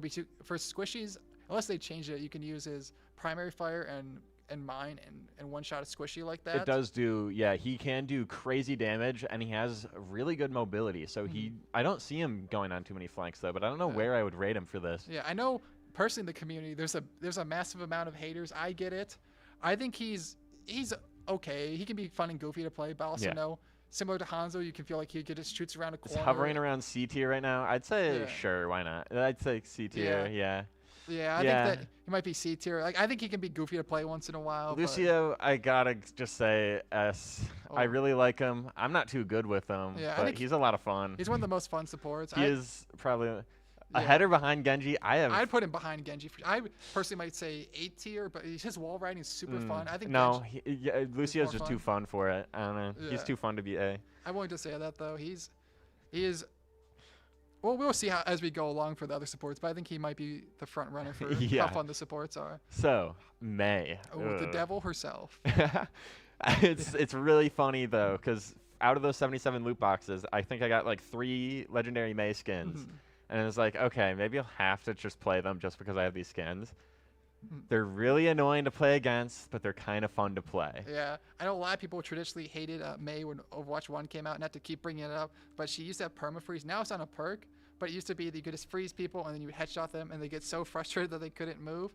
I feel torn because if Does this person really want S tier Mei? I'm not sure about that, to be honest. It also depends if sorry. you're playing tank, because if you're playing against the tank, one of the classic strategies is to wall off the tank. So then they'll just focus them or wall off the team. So if you're a tank, Mei can be like one of the worst, but everyone else, you know, she doesn't feel as bad. I like to wall off my teammates, so I'd go. Oh yeah, I agree. I like walling them off. I'd in the go spawn C door. just for the fun factor, but they're not fun to play against. I don't Yeah, like I'm them thinking much. C or B because I realize people can be really frustrated with her. We can maybe go with C tier. Yeah, I'd go C. I'd say don't know. maybe front of C tier. Front of C? Okay, because Yeah. they are fun to play. Just I hate going against them. Yeah. I hate going against Mei. Oh boy. This is the most or one of the controversial characters again. I have some opinions about Mercy. Okay, I don't like playing Mercy. But if it's a Mercy who does know how to actually play the character and actually damage boosts, which is pretty difficult to see nowadays, I think they're higher up. But like, I'm not a huge fan of Mercy in general. Yeah, with some of my friends, if they know this, recently I've been on a kind of a Mercy hate train, not for her character, but just how she enables some kind of toxic gameplay to where she can res if they're a safe distance. Yeah. She just kind of pockets the DPS like a Sojourn, which it's really cool if you're the Sojourn or getting pocketed. Or like, yeah, the Pharah Mercy, they're right next to each other right there, which is really like a noticeable thing. Yeah, which not a big fan of the Pharah Mercy. Yeah, I feel like personally, well, we'll get to Pharah. I think she's fine without Mercy. Mercy is like, for a lot of people, same with Sojourn. You get those lobbies in competitive to where there's a god tier Sojourn and they get pocketed and they're constantly healed. If we're going off designs, I think Mercy's design is really cool, but for gameplay, I'm controversial. Protect me. I think she might be D tier. I'd go for that. I'd go for D tier. I just think. Yeah, she has for the D super tier. jump. Like I said, I like her character, and she's cool stuff. Her super jump is really fun too. But I just feel like she ruins a lot of games by existing. I don't like Mercy. Just pocketing, I think, is if they removed pocketing, I think it'd make it so much better. But she has cool stuff. Pocketing is the main issue I have with Mercy. Okay. Pharah, again, no real big hate towards Pharah, but I don't know. Personally, I'm gonna say for me, Pharah is also one of my favorites. I play her quite a bit, even without Mercy. If you can get away with playing cover, because they changed Pharah to where she used to be that you just fly in the sky and poke from a distance, but they changed her fuel management to you kind of are only in the sky half the time and you go on off angles. And I like playing Pharah. I personally would put her in A tier. She's one of my most played. I'd say B. I'm not a huge fan of playing against Pharah just because there's so much mobility and I'm not the best at aiming. Yeah, you usually need a hit scan to counter. And again, going back to the Mercy problem we discussed earlier, if they have a Mercy, it feels impossible sometimes when they're in the sky. Especially with both of them in the sky. I think without Mercy, she's pretty fine. You can just poke her out without everyone Mercy, else. I'd say fine. I'd say behind Bastion, though, obviously. My main, Bastion. If it was my list only, I'd probably put her A tier, but I'm willing to compromise and put it B tier. I understand she's annoying to play against, but I think Mercy is the big problem for that. All right. We are setting up for Overwatch Black games soon, so hopefully we will continue the tier list at another time when we have another break. Yeah. Yeah, not in the game right now, though. We will continue the tier list. Yeah, so Reaper, kind of interesting choice. Really, no hate towards him. No really big thing for him. I'm thinking C tier personally. C tier. I think he's cool. He's the die stuff, and you can farm tanks. But I feel, well, I've been liking him more. Because you can go on some creative flanks with his abilities. You can go on creative flanks. He is kind of annoying to play against us sometimes, but I will say, the first time I played him in Mystery Heroes, I did get play of the game with him. So he is pretty silly. I'm thinking B or C tier personally. I'd say probably mid B, maybe. Yeah, It is really funny when you cancel his ult. That's what I will say. Reinhardt, I'd say A. Yeah, I'd say A as Honestly, well. just A. I like his character. Him and Winston are probably he's very fun.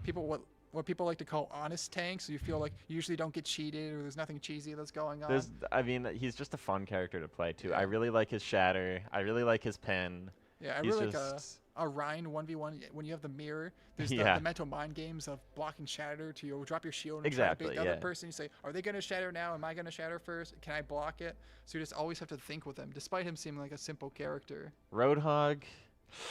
I don't really play too much Roadhog, to be honest. Ooh. I played him a little bit more recently. In He's- Overwatch 2, he's in a weird spot. He's really good now, right? Apparently, like, yeah, because of his crit multiplier being up. Yeah, he can feel really awkward to Hold play. on. at What some are we points. thinking in the chat? Where does Roadhog fit? Because I feel like we might not, us here, we might not play him enough to fully rank him on this. Yeah. But I played him please let us know where quite you a would bit rank recently Roadhog. myself. If you have played him recently, where would you rank him? Yeah, we'll see what chat says. Personally, I'm feeling kind of a B tier. He can be fun, but he also feels like you're going to throw some fights because if you miss hook, you just do nothing for like 8 seconds. Yeah. And he's kind of designed like an Overwatch 1 off tank to where like he doesn't have a shield. He just kind of walks around and takes up damage. Yeah, he is just like his healing is really annoying. I don't like his healing, but it is kind of needed because of that. Yeah, he can get. If we could just like, I don't know where do we put him on here though, I'm because saying- it's B or C. He can be fun, but I also feel terrible. I think maybe C. C? Okay. Nobody's saying anything. Please say stuff in the chat. I want to know where we rank a Roadhog. Yeah. Ooh, Soldier. Soldier, he's He's- kind of just Call of Duty character. Yeah, I don't know. I don't know really where to really rank him. Yeah, he might be one that may be stuck in the void of B or C tier. because Yeah, he I does think nothing he's just- offensive. He's like fun, but you kind of just turn your brain off. You can go on flanks and be creative, but he's one of the most, like, I'd say, vanilla characters. He's just like Mr. Call of Duty. I don't know. Yeah, he he- can sprint, he can shoot, and that's basically He it. is John Call of Duty, as He some is people John say. Call of Duty. Yeah, I think maybe C tier. He can Seven- be fun, but he just feels really basic. 7 says I'd put him in C as well for Roadhog, well- so I think we did the right thing. I think we Yeah. should. What do you feel about Soldier? I think I like said, just I don't think say he's terrible. I think solid B. Yeah, I don't know. think B or C. Like he's in the average range. Like Yeah. he's nothing offensive or annoying. He just nothing like crazy about him. Saying that Roadhog is good for new players. I think they might be is saying that he? for Soldier. Soldier. Yeah, I think Soldier is Soldier good for new players. I he's will a lot- say. he's a lot of players' first again, pick. he's very simple. He's very simple to play. Yeah, his ability is he runs, he shoots, he fires a grenade launcher. So he's one of the easiest to start. Yeah. I I don't know where say I'd put him. I'd I'd probably either B put or just C. solid B. yeah, because he's Mid B between Cass and Farah. oh Maybe. He's I'm- like directly in the middle there. Yeah, completely middle. yeah. Oh, go on to Symmetra. There's gonna be some opinions about her. I'm not a fan of Symmetra. I did do a funny thing. I was 1v1ing my friend. I could just put... He's on controller, so it kind of felt a bit rude at sometimes. But I just put the teleporter behind and in front of him, and I just teleport back and forth, doing like little bits of damage to him while he's looking back around. It's kind of funny, but you can't really do that in an actual game. So Yeah, Symmetra, she has been one of the most controversial characters as well. She enabled a lot of comps where she would just stall. Originally in Overwatch, she'd put turrets on and it'd be hard to get a point. And then, but recently for Overwatch 2 and the latter half of Overwatch 1, it's all about her teleporter. So I think I love that she can enable really creative plays. You'll see a lot of that with the teleporter. Or in high-end Overwatch, they'll have quite a few comps like that where they'll do mind games, maybe like teleport a tank Yeah. behind the back. So there's really good creativity. I've seen things where they teleport like a diva bomb. Like they activate the diva bomb, and Yeah. apparently that can go through the teleporter. Yep. So it just goes. They just like activate it, and then it's just like instant diva bomb on point. Yeah. And it's like, oh wow. Yeah, I've also seen too where they have a Reinhardt where he'll start the shatter animation, Oh. and then they'll put the teleport behind, like right as it's starting, so he shatters behind them by the time it finishes going, so they can't block it because it's instantly behind them. Yeah. But besides that, she can feel very oppressive to play against. It feels like she just runs over and has turrets up. I really don't like how her just primary fire just charges up to like an insane amount of damage. Yeah, It's just I don't know. I'm torn on this because I hate playing against her. Yeah, Yeah, teleport think- and shatter, devious work. I That think is in a kind of team crazy. she can be really cool and have creative plays. But besides that, I think she can be really frustrating to play. I'm thinking, Another B tier. I'm thinking maybe C myself. C. Okay. Because, like I said, she can. Besides Where her creative exactly? teleports, I feel like I don't like her kit nearly as much. Yeah, I'm not a huge fan of playing against her. She's kind of funny to play though. Yeah. Where would we put her? In C. then. I'd maybe behind Junkrat. Behind Junkrat. Okay. I definitely Fun. would enjoy Fun, Junkrat fun, more fun. myself. Junkrat is just a fun character to play because he's just got so much mobility. So I will Yeah. say that. All right, Torbjorn. Ooh. I also, I'm a Torb enjoyer myself. I do like playing Yeah. Torb at times. He's just kind of a fun character to play. He's like he can be good. I'm not too good with him, but it's like he can be really good. Yeah. So Like I said earlier during the match, he's really good for anti-flanker. Oh, so I yeah. love him against a Tracer or Ball Sombra. You see that in a lot of teams. They love playing those characters. So you can just put a turret in your back line, and it makes it very difficult for them to flank.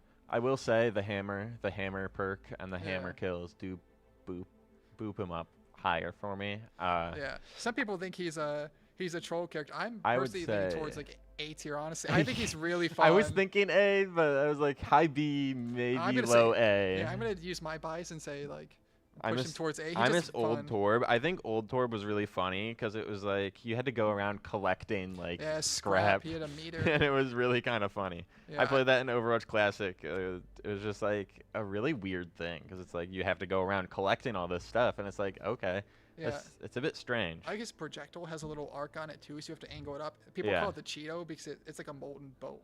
I do boat that love, looks like a Cheeto. like I talked about this earlier when they were playing on LiJiang Tower. On the bridge, it's a perfect spot. You can just sit behind it and just arc shots over the bridge. It's really funny, and it's just kind of funny because they can't do anything really about you because you're just so small. And if you crouch, you're just kind of not even showing yourself over it. Yeah. Okay, on to Tracer. I haven't played Tracer a bit more recently. She is kind of fun. I'm gonna say for me, this might be another one of the S tiers. She can feel annoying if you're not used to the game because she can dance all around you, but she's one of the most honest characters because she doesn't have any one It shots. is very It's all honest. movement and It is and very knowledge. honest. I will say, very honest character. I will say either A or S. Yeah. So. For me, I'm gonna say S tier. If you want, I could compromise an A. We but I could personally we could put low S. Yeah, well, we have Puppy Punter, who's one of the best Ooh. Tracer players too. Okay. Yeah, so if they're still in the chat, they'd probably say S tier. That's their main. Yeah. I played with them before. They're really good. So I think we have a lot of Tracer enjoyers. also here. Widowmaker, I don't like her. Get her out Yeah, of I felt like when you play her, it's like you hit or miss literally, and you feel like a god when you hit, and when you don't, you feel like nothing. But when there's one on the enemy team, they're always the best one in the world, and they hit every single shot. I'm and a it feels big like you do fan nothing. of the Lucio tactic where you ignore the rest of the team and Yeah, only just go flank for and the go on Widow. the Yep. Widow. Yeah, I'm thinking either C or I was gonna say D honestly because she can be so annoying, but she can be really fun if you hit your I'd shots. say low C. Yeah, Maybe low C or D. I don't know. Yeah, pretty similar to Hanzo with that. Like he's Yeah. also a similar. Another thing, hitting one-shot shots. character. I'd say low C. Yeah, maybe right Winston, next to Hanzo. I'd say A tier. Yep, He's just so fun. he's fun. Like I said earlier, he's one of the. Well, a lot of people call it honest tank. He doesn't do any one shots. His Yeah, whole thing I'd is, put him. I put spacing. him like slightly behind Ryan, but I do really like Winston. Yeah, Winston is solid. Like I said, it's all about creating space with the bubble. Oh, Big Fat says I would only put Widow in C just because of Lucio. So I think we did Yeah. that correctly. Widow D tier. I'm a Lucio main from Teddy. Yeah. Okay. We put her in C just because it's fun to dive her. So we will be heading into the game for LiJiang Tower again. So, Yes. but this is different team. GVSU Black. Hopefully we'll see some Lucio. I really hope we see some Lucio versus Minot State Red. Yep. So hopefully they won't ban it because I believe in the first game we saw they banned Lucio, so we got to see none of them. Did ban Lucio, so we were not able to see any hoops. And there is a Lucio. Let's go. Amazing. You love to see it. So violent? It's hard to say without more data, but I won't give up until I figure it out. So we will have. It looks like GVSU is on the blue side this time, so pay attention to that. Rather than the red. Yeah, it looks like we got Lucio and Juno, so that's gonna be a lot of both characters Lucio, with speed boost, so they're gonna rush right Juno, in. Hazard is Bastion is a very fun choice. I was Yeah. a Bastion fan. Yeah, it looks like He's already going for the boop on the Lucio, but it looks like they're taking point already. They went around the other way, unfortunately for that. so it looks like they're gonna try to box the Hazard. They're trying to wall the back line normally. Yep. Almost like a main Playing wall. Zarya on the other team is very interesting. We didn't get to her in the ranking, which is ultimate. She's pretty good here. Looks like they're gonna try to bubble their team quite a bit. Venture on Minute State Red as well. And it looks like Grand Valley's gonna have to disengage, or at least stop disengage, because they're down 2. But they're still poking, so they're still trying to see if they can make anything done. Lucio just staying on point there, just being a general menace, and there he goes down to the Venture. Yeah, they Hazard trade here. running out there, trying to get some healing. He is still going in though. That Symmetra turret behind him, kind of ticking away at his health. But he is staying alive, thanks to that Juno. Yeah, we talked about it a little bit on the first game, but having those Simters there is just so annoying when you have to look around. If you have to look, yeah, it takes your attention away from the other team and is actively shooting at you, which is a tough trade. You know, teleporter and Hazard see some creative. staying alive. This is just staying on point, staying alive team, just the pressure. They have their ult already. Hazard ult is really interesting because it doesn't really do damage per se, but you just sets everyone up as like a good target for other ults, I would say. Yeah, Juno just locks also them with her down. ult. Yeah, it looks like we're gonna have quite a few going into this game. Grand Valley's might try to engage. A lot of times you tend to win a fight more if you start the fight with your ult instead of waiting to respond. Yep. So they might try to aggro them with their ults and see if they can bait anything out. Yep. But looks like Lucio just wall riding around point. Going in for the fight now on this area. We're not seeing many pushes over the bridge today, which is kind of unfortunate. I love to see the bridge. That's ult going out. Pulse bomb going back, but it looks like the rest Venture of the ult team's dying around taking them. everyone out. The Venture with the 3K there, that is impressive. The GVSU swapping to Zarya off of Hazard. I guess the only way to counter a Zarya is to play Zarya. So It's always a fun way, just say you're better on the mirror match and try to run it down. yeah. They are going for the bridge though, they aren't going around. Zarya pushes up. Venture just showed up, left. They're trying to get some Venture targeted bubbles. is a way to get people off the map. Those Symmetra turrets just kick down at that Zarya. There's 3 Symmetra turrets on the other side of that. Just messing with that. Yeah, they're trying to get their cooldowns back here, but it's hard to make progress in all 1 HP with all their cooldowns, so they might try to... Lucio looping them back. Sojourn also here. Sojourn Soldier, they are playing the Call of Duty composition, I'd say. Oh, they also swapped the Kirk. But this is not going too well for GVSU Black at the moment. They lost this fight here and lost the point, lost the first match. So That it's- is very good control by Minute State Red, though. Yeah, they might need to make some adaptations here. Sometimes when you're getting held out like that, you feel like you just got to make some switches. You know, just make something happen because then it feels like you might be playing into a brick wall. Oh my god, is that Elder Twisty? I'm a huge fan. Oh my god, please sign my Bastion skin. I don't know who exactly. Is that you who they're talking about? I don't know who exactly they're talking to. I might have missed that. Are they on the team? Oh, that's the Venture here. Okay. Were they playing? They were probably the Bastion before, were they? So, I do really love Bastion as a character. Probably my main character too. Yeah, they're a rather fun character. It looks like they're gonna be playing on Night Market. We'll see if the other team has a Symmetra. I think they do because they see someone in the window. Yeah, so they're gonna teleport over to the point and they're just gonna hold it early on. Yeah, Minnesota State is just taking point early here. GVSU is having a hard time pushing into it. Yeah, it looks like that teleport they placed on the backs and bonds and flanks. But they're able to get one pick on the Venture. One on the Venture, which is good because that Venture was doing a lot for the GVSU team. Are pushing up. Zarya almost at full beam. Just has to keep taking that damage, but don't have their shield back yet. Yeah, they have to play carefully with their cooldown with all those Simters, especially with it. Especially. You see they have to keep turning around and shooting them as it keeps chipping away at their HP. Minute State Zarya down. Somehow killed herself with her own secondary fire, I think. Yeah, I believe it does maybe like 20 or 30 damage to itself, so you don't see it often. GVSU Zarya going, taking out both DPS and taking point with that. Yeah, looks like they're gonna maintain some progress here. They need to get some on since they didn't have burst cap, so 30% for State Red. It'd be nice to get some percentage going. They're probably going to need to win around 3 fights here. Yeah. So especially with how we'll see how aggressive Minute State Red pushes, because we've really only seen them defend it. So we'll see how well GVSU holds. They gotta try to poke the soldier, but they got Symmetra behind there with the ult 2 going off. That is a bit devastating for the GVSU line there. So this the Zarya ult is out. That is a big play there with those 2 ults.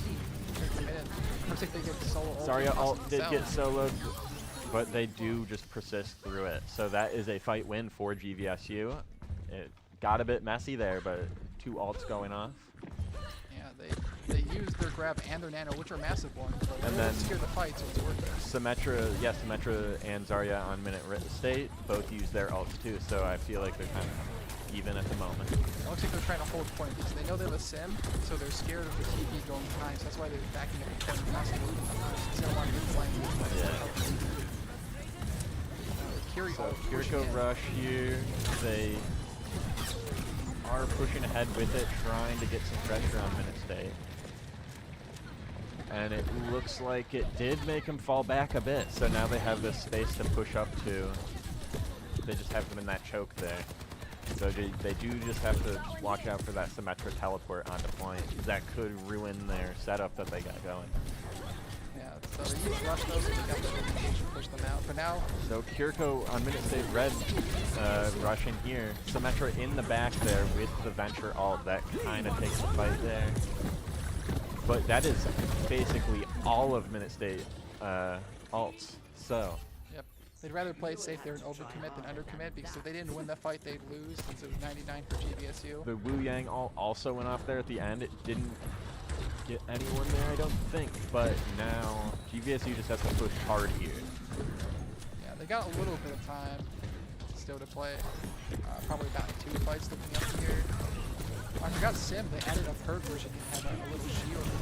At one point in the past, it was like utilizing that Sim shield. Utilizing the shield, because obviously the Zarya doesn't have too much defensive capability for shield. If they got a grab here, they're probably going to try to grab this choke in a second. Breaks that shield. There's a Venture down there though that's kind of messing up the red, displacing everyone on the team.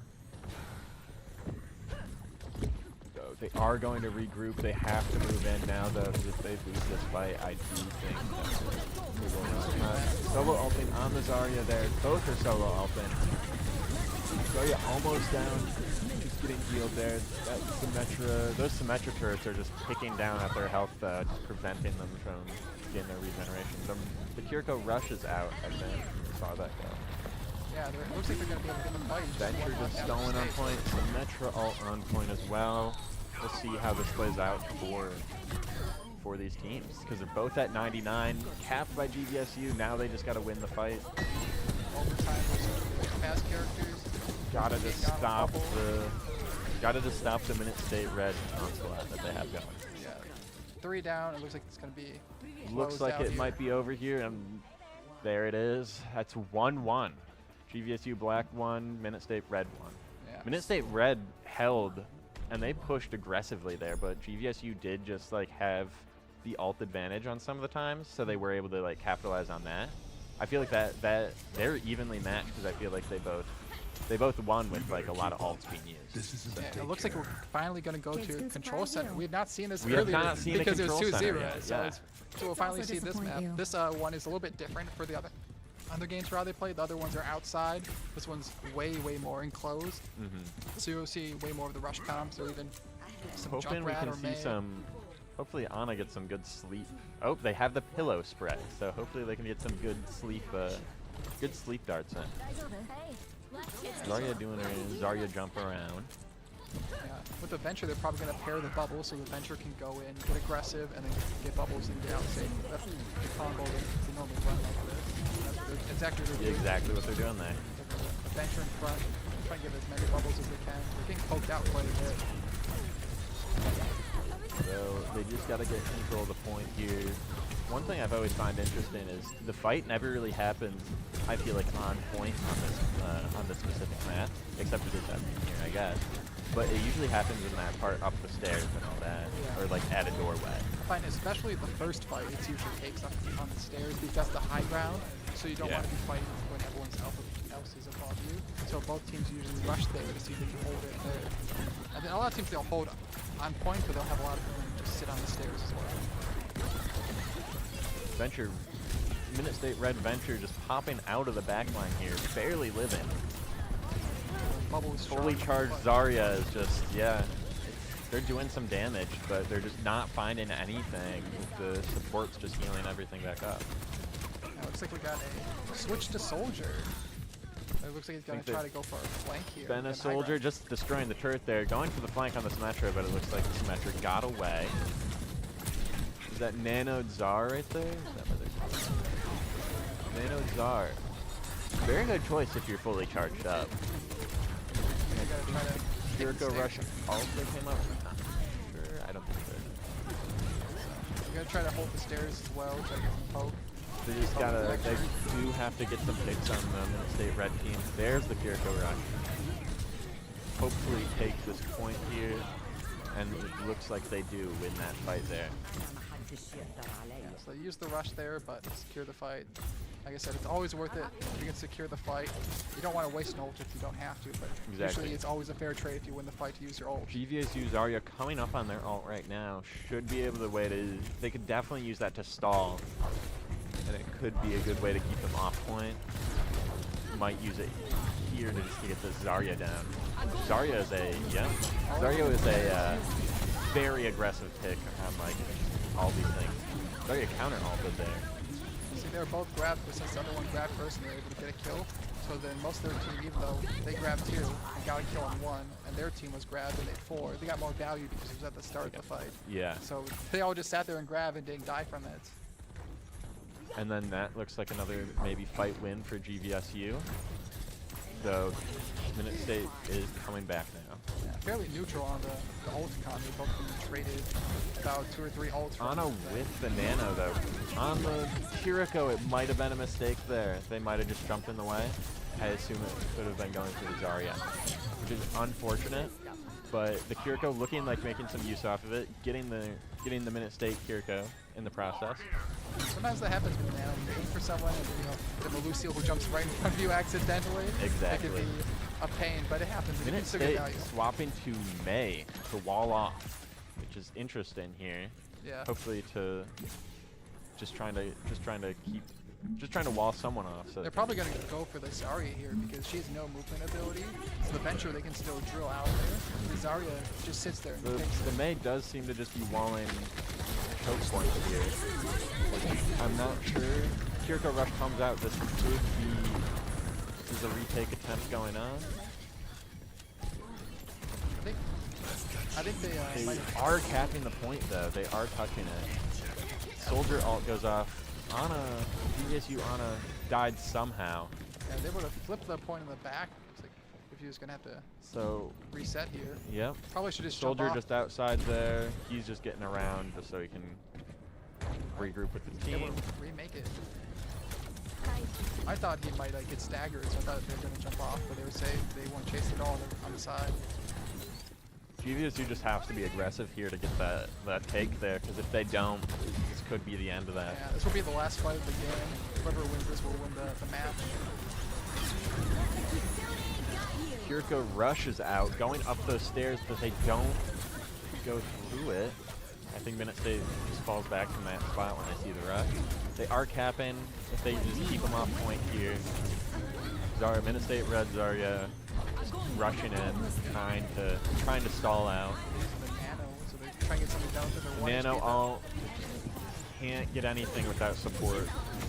And then slept there. Yeah, there's Mei ult there, but it's gonna be too late, too little.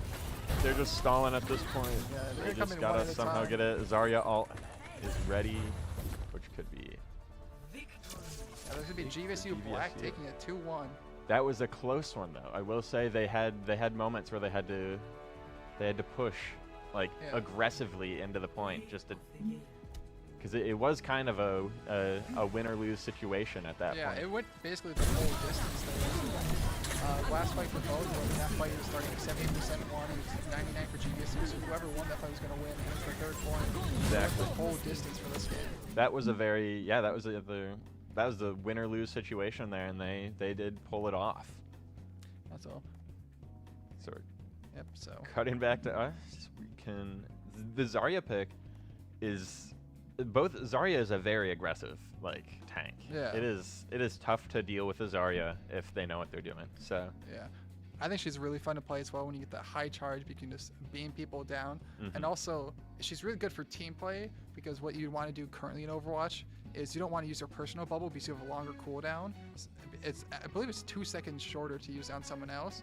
So you'll have a character like Venture, Genji, Reaper, and they'll kind of be almost like a mini tank where they'll be in the front line, and then you'll just bubble them and they'll soak up all that damage.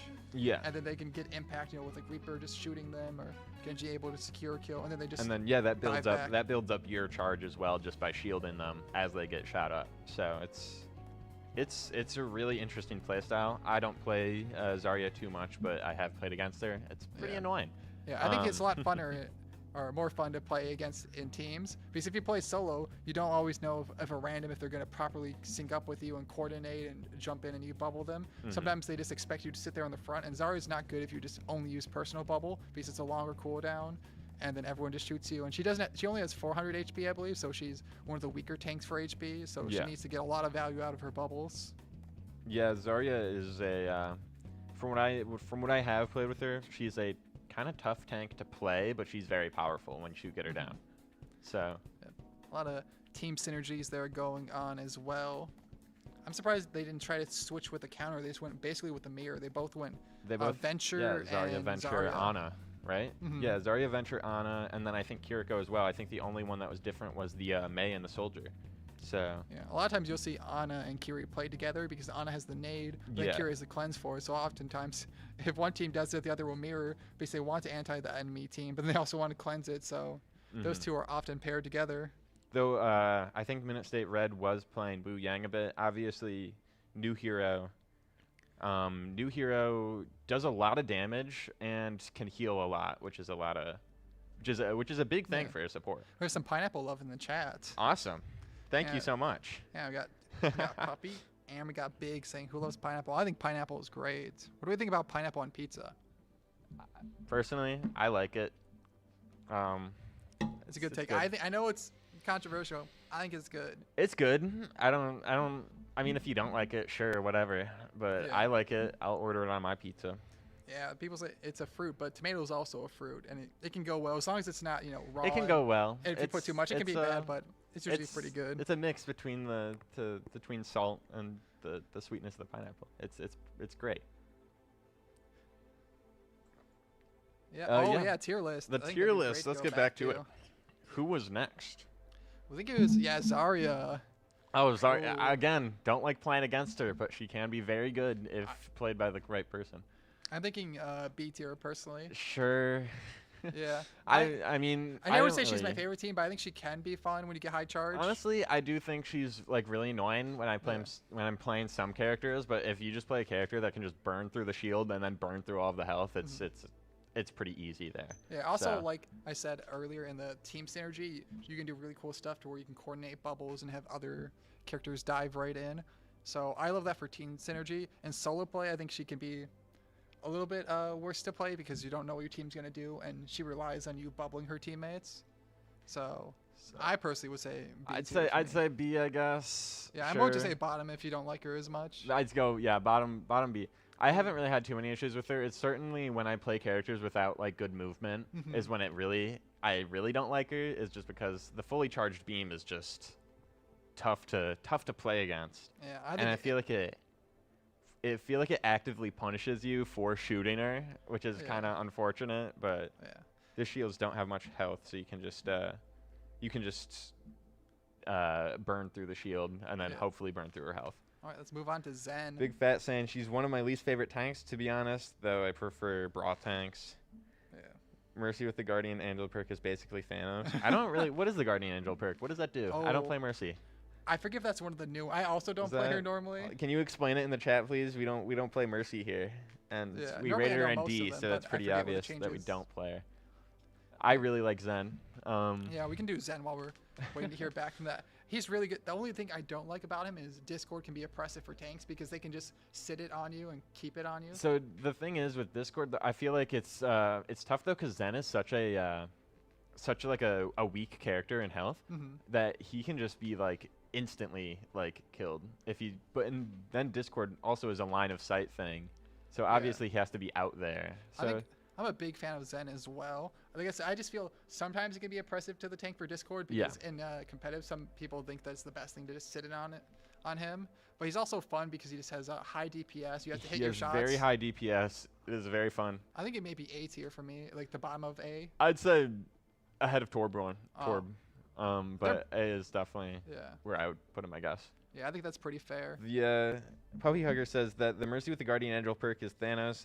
It's just 15% speed on fly. I don't really get how that makes, like, I guess it could be annoying to hit, but it's like... If you're especially a diving character, let's say you're playing Genji or Tracer, and she's zipping back and forth, she just flies everywhere instantly. Well, so that doesn't make me change my rating. Yeah, but she stays at the bottom where she I belongs. don't know. Anna, I'd say I do like Anna. So she's also one of my favorites. I'm not too good at her because I especially like I don't like playing her when I have a bunch of like teammates who move around. Obviously, I don't think that's the best time to play her is if you have a bunch of small teammates who jump around a lot. So it's like similar to Zen. I love her overall. She just has like one problem with her nade being a little bit toxic sometimes for anti. Her nade, I feel like if it was like sort of a Moira situation where you pick either like the anti-heal or the healing, because it doing both is kind of interesting. Because if you get dove, you just throw it at your feet, and then it's kind of like, oh. Yeah, and it's not as bad as it used to be because generally in higher end competitive, they'll use mostly just for anti, and they won't ever use for heals because you'd rather be able to defeat the enemy than heal your own team. Yeah, if you can just demolish them. It does work really well when your team is all like up there though, so you can just throw it like at your team. It hits both your team and the enemy team. I'd say Ana is high up there. Yeah, I put A tier probably. Yeah, just because sometimes, especially if you play. That's another thing. If you play tank, sometimes the anti. Can I'd be say annoying, like right next to Zen. I'd say she's on equal level with Zen. I think that's pretty fair. Like I said overall, I like her, but I'm not the best with her. I don't like Sombra though. I don't know. Yeah, she is probably the most hated overall by everyone. I have a soft spot for her. Well, I'm not saying like she's good. I'd probably put her like B tier myself. I think her design's cool. I like her gameplay, but I know the most hated one in all of Overwatch. She's by far, for statistics they released, the most banned hero. Not because she's the best, but just because people hate playing against her. I'm not a huge fan of Sombra. I just don't like playing against her. I don't really play her too much, but I'm also just might not be very good with her. Yeah. So it's like I like that she can also have like a pseudo flanker play style to where she's almost like Tracer. Most people play her wrong to where they'll just sit near a health pack and just teleport back and hack and do nothing. They'll just hack the tank. Yeah. The correct one is play almost like a soft play Tracer. Yeah, play flanks, get in supports. I know I have made a lot of Sombras angry when I play Zen because they hack me and then I proceed to I will say though defeat them. I've also been in the point of view where I'm playing tank and it feels like they're playing them wrong, but they keep hacking me and just annoying. It's really annoying. And they keep going for the same person. Playing like a character like Sigma or something, or like anything with a cooldown, really. Yeah, I know most people will say I'm thinking either low B or high. I'd say low B C. or high C. I'd say C. Yeah, I think she can be fun. Like I said, she's overhated. I wish her. Partial to Sombra 76. Yeah, so when you just play and you play with the team and just hack and shoot, and you don't really go on the flanks with invisibility. I'm not a fan of Sombra. I'd put her in C. Yep, I think C is fair, especially with how hated she is. I just like Mercy more, so I'm glad to keep Mercy still a tier below. Yeah, Sombra in C. And then while we're doing that, I don't know. While they select that, we can maybe start let's discussing start Orisa a little. So, I really like Orisa. She's one of my main tanks. She's also one of the ones I play the most. She's she's an easier character to play too, but like I feel like her cooldowns have like a lot of utility. So we're gonna rank Orisa real quick, and then we're going to Yeah, let's get Sombra Sombra, is we in C. had We're C going to tier rank before we move on. Orisa real quick, and then we're going to go back to the game.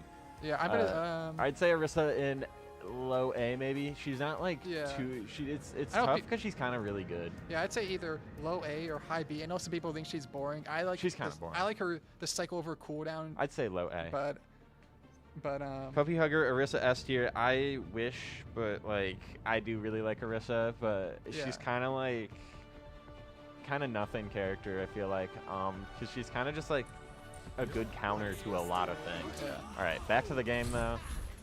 We are moving on New Queen Street again.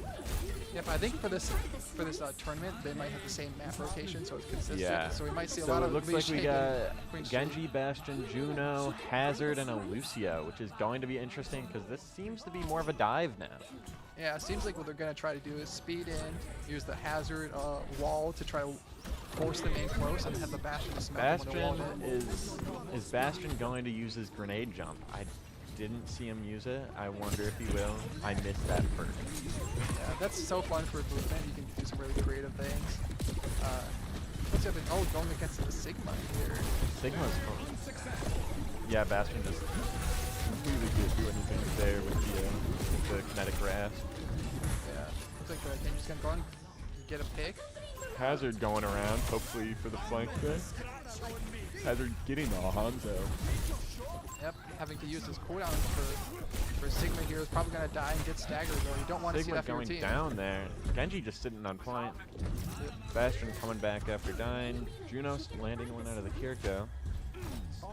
Yeah, so State Red's gonna have to regroup here since they got staggered, so they're gonna split spawns. So they're just gonna have to wait for the full team. GVSU might get cap, or they might get right before it, at least. So yeah, it looks like they're all regrouping. They're kind of jumping in now. Looks like either Minute State Red swapped to either Roadhog or Hazard. I can't tell if it is Roadhog. I did say I wanted to see some Roadhog today, just with his new buff. So we'll see how it goes for him. It looks like it is working pretty well, landing it on the Bastion and the Hazard there. Yeah, they might make some switches with GVSU. I'm Cass killing the Lucio there with the flash. We're gonna see if GVSU has to regroup here. Yeah, I think they're gonna try to keep this comp for maybe another fight or two. They swapped to Zarya. Actually, they are keeping everything except the Hazard. So this is what we saw last thing. Is last match the Hazard started on Hazard, and then they swapped to Zarya after that. So we'll see how that turns out. Got some ultimates exchange right here at the front. Bastion getting a kill with their ult. Hanzo getting a kill with their ult. Both onto sports. Yeah, I think it looks like they're pushing. Genji is getting picks there, just in the front there. Yeah, I think looks like they're gonna go back to spawn. They're definitely gonna get that checkpoint. If GVSU dies again, I think they might switch to Ana here because Ana is actually the best counter for Roadhog. Never mind, they Swap switched to to Reinhardt. Rein. So they So won't switch. interesting choice here. It looks like they might try to Happy play to more see of some a Rein rush. now. They are. I feel like they are playing the characters. Genji with the blade hindered. Everyone just running from him. He's gonna get stunned to the Wu Yang. That's unfortunate. Yeah, they used He the did. Wu ult just on him, so he He gets stunned did down. land one though onto their Bastion, which Minute State Red swapped the Bastion as well. I did not notice that. Yeah, so looks like they're gonna try to keep switching. Zarya is seemingly a good pick for this. They are landing their picks on Zarya. Minute State staying on the Ram. Or, I mean, Rhine. Bad. Yep, usually Ryan Zarya's got to pick Bastion v Bastion right to start. Shielding the Lucio there. Lucio uses his ult. Zarya has her ult. Probably to use it. Someone here. Yep, there we go. Just holding the Rhine right there is a good thing. Just looks like they will just push to the end here though from that See team anyone kill. contesting. Yeah, they're just gonna That is fully a cap again. fully clean sweep. Bap almost making it there. Gets booped away. Unfortunate 4-minute state.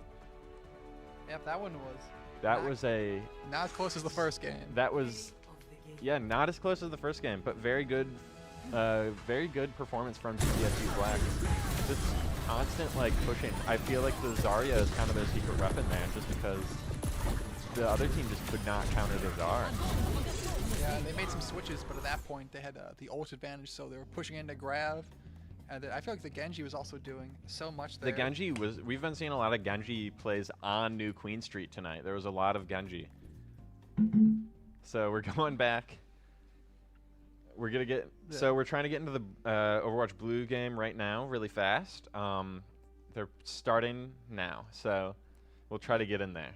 Yep. Just a moment there, and we'll be switching here in just a second. I wonder So- how good Blue's gonna do. Black did very impressive there Black in that did, last game. Yeah, so their first game, it was kind of like their first 2 games, because that was the one where they lost one, they won one. So those first 2 were so incredibly close. That was just like they had moments where it was just like either they win this fight, they win the game, or it was all that. But then that final round with just the push, they kind of just swept it there. Yeah, they had a fire ignite under them. Something just awoken in them. They had that dog in them. I don't know what to say. They just turned up tonight. Yeah, they locked in on that last one there.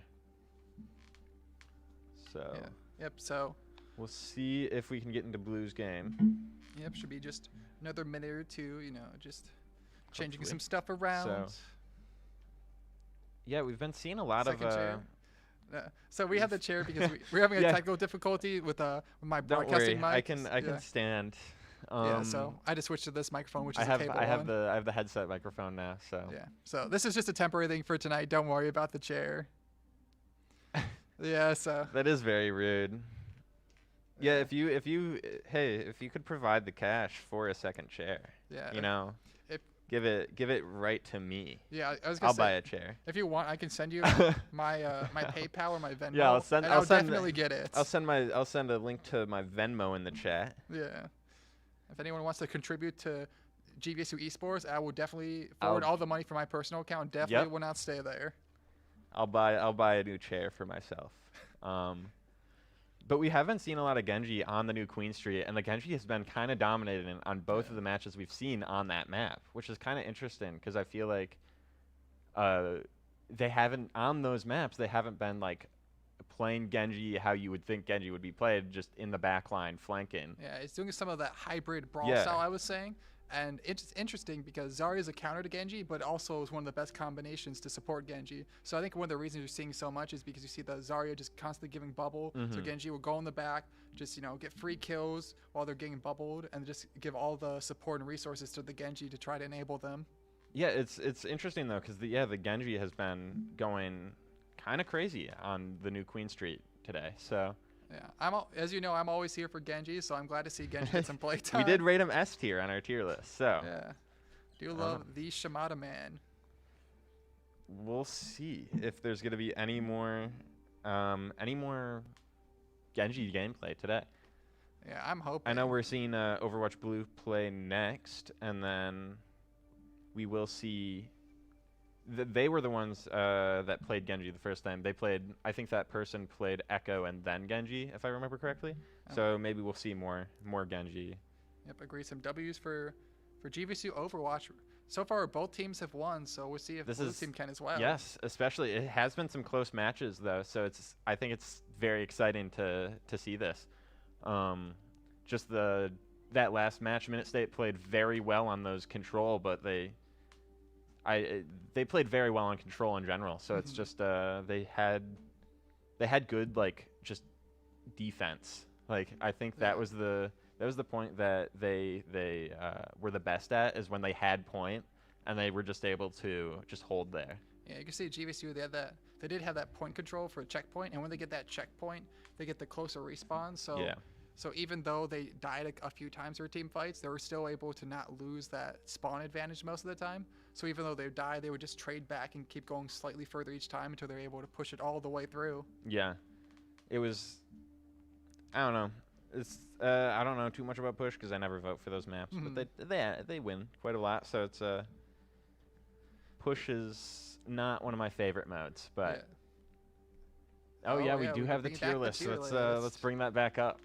Who did we end on? Doomfist. No, well, we were discussing. We were discussing Orisa, yeah. but I think it was a B just because she's really good, but I feel like she just counters kind of a lot. Yeah. Like, she can kind of she's kind of boring because she doesn't really have a counter, and she doesn't really have she doesn't hard counter a bunch of people. I Yeah, feel I'm like. willing to put her down to B tier, like, 'cause I I'd personally say like playing her, but I know she's like a boring one and she just does a few cooldowns. I like her in lower A, but Yeah, I'm fine either way. Like I'd I say said, lower I A. like her, but I'm kind of like indifferent. Like if she's A or B. Doomfist, I really like Doomfist. I don't really play him too much, but he's really fun to play against or with.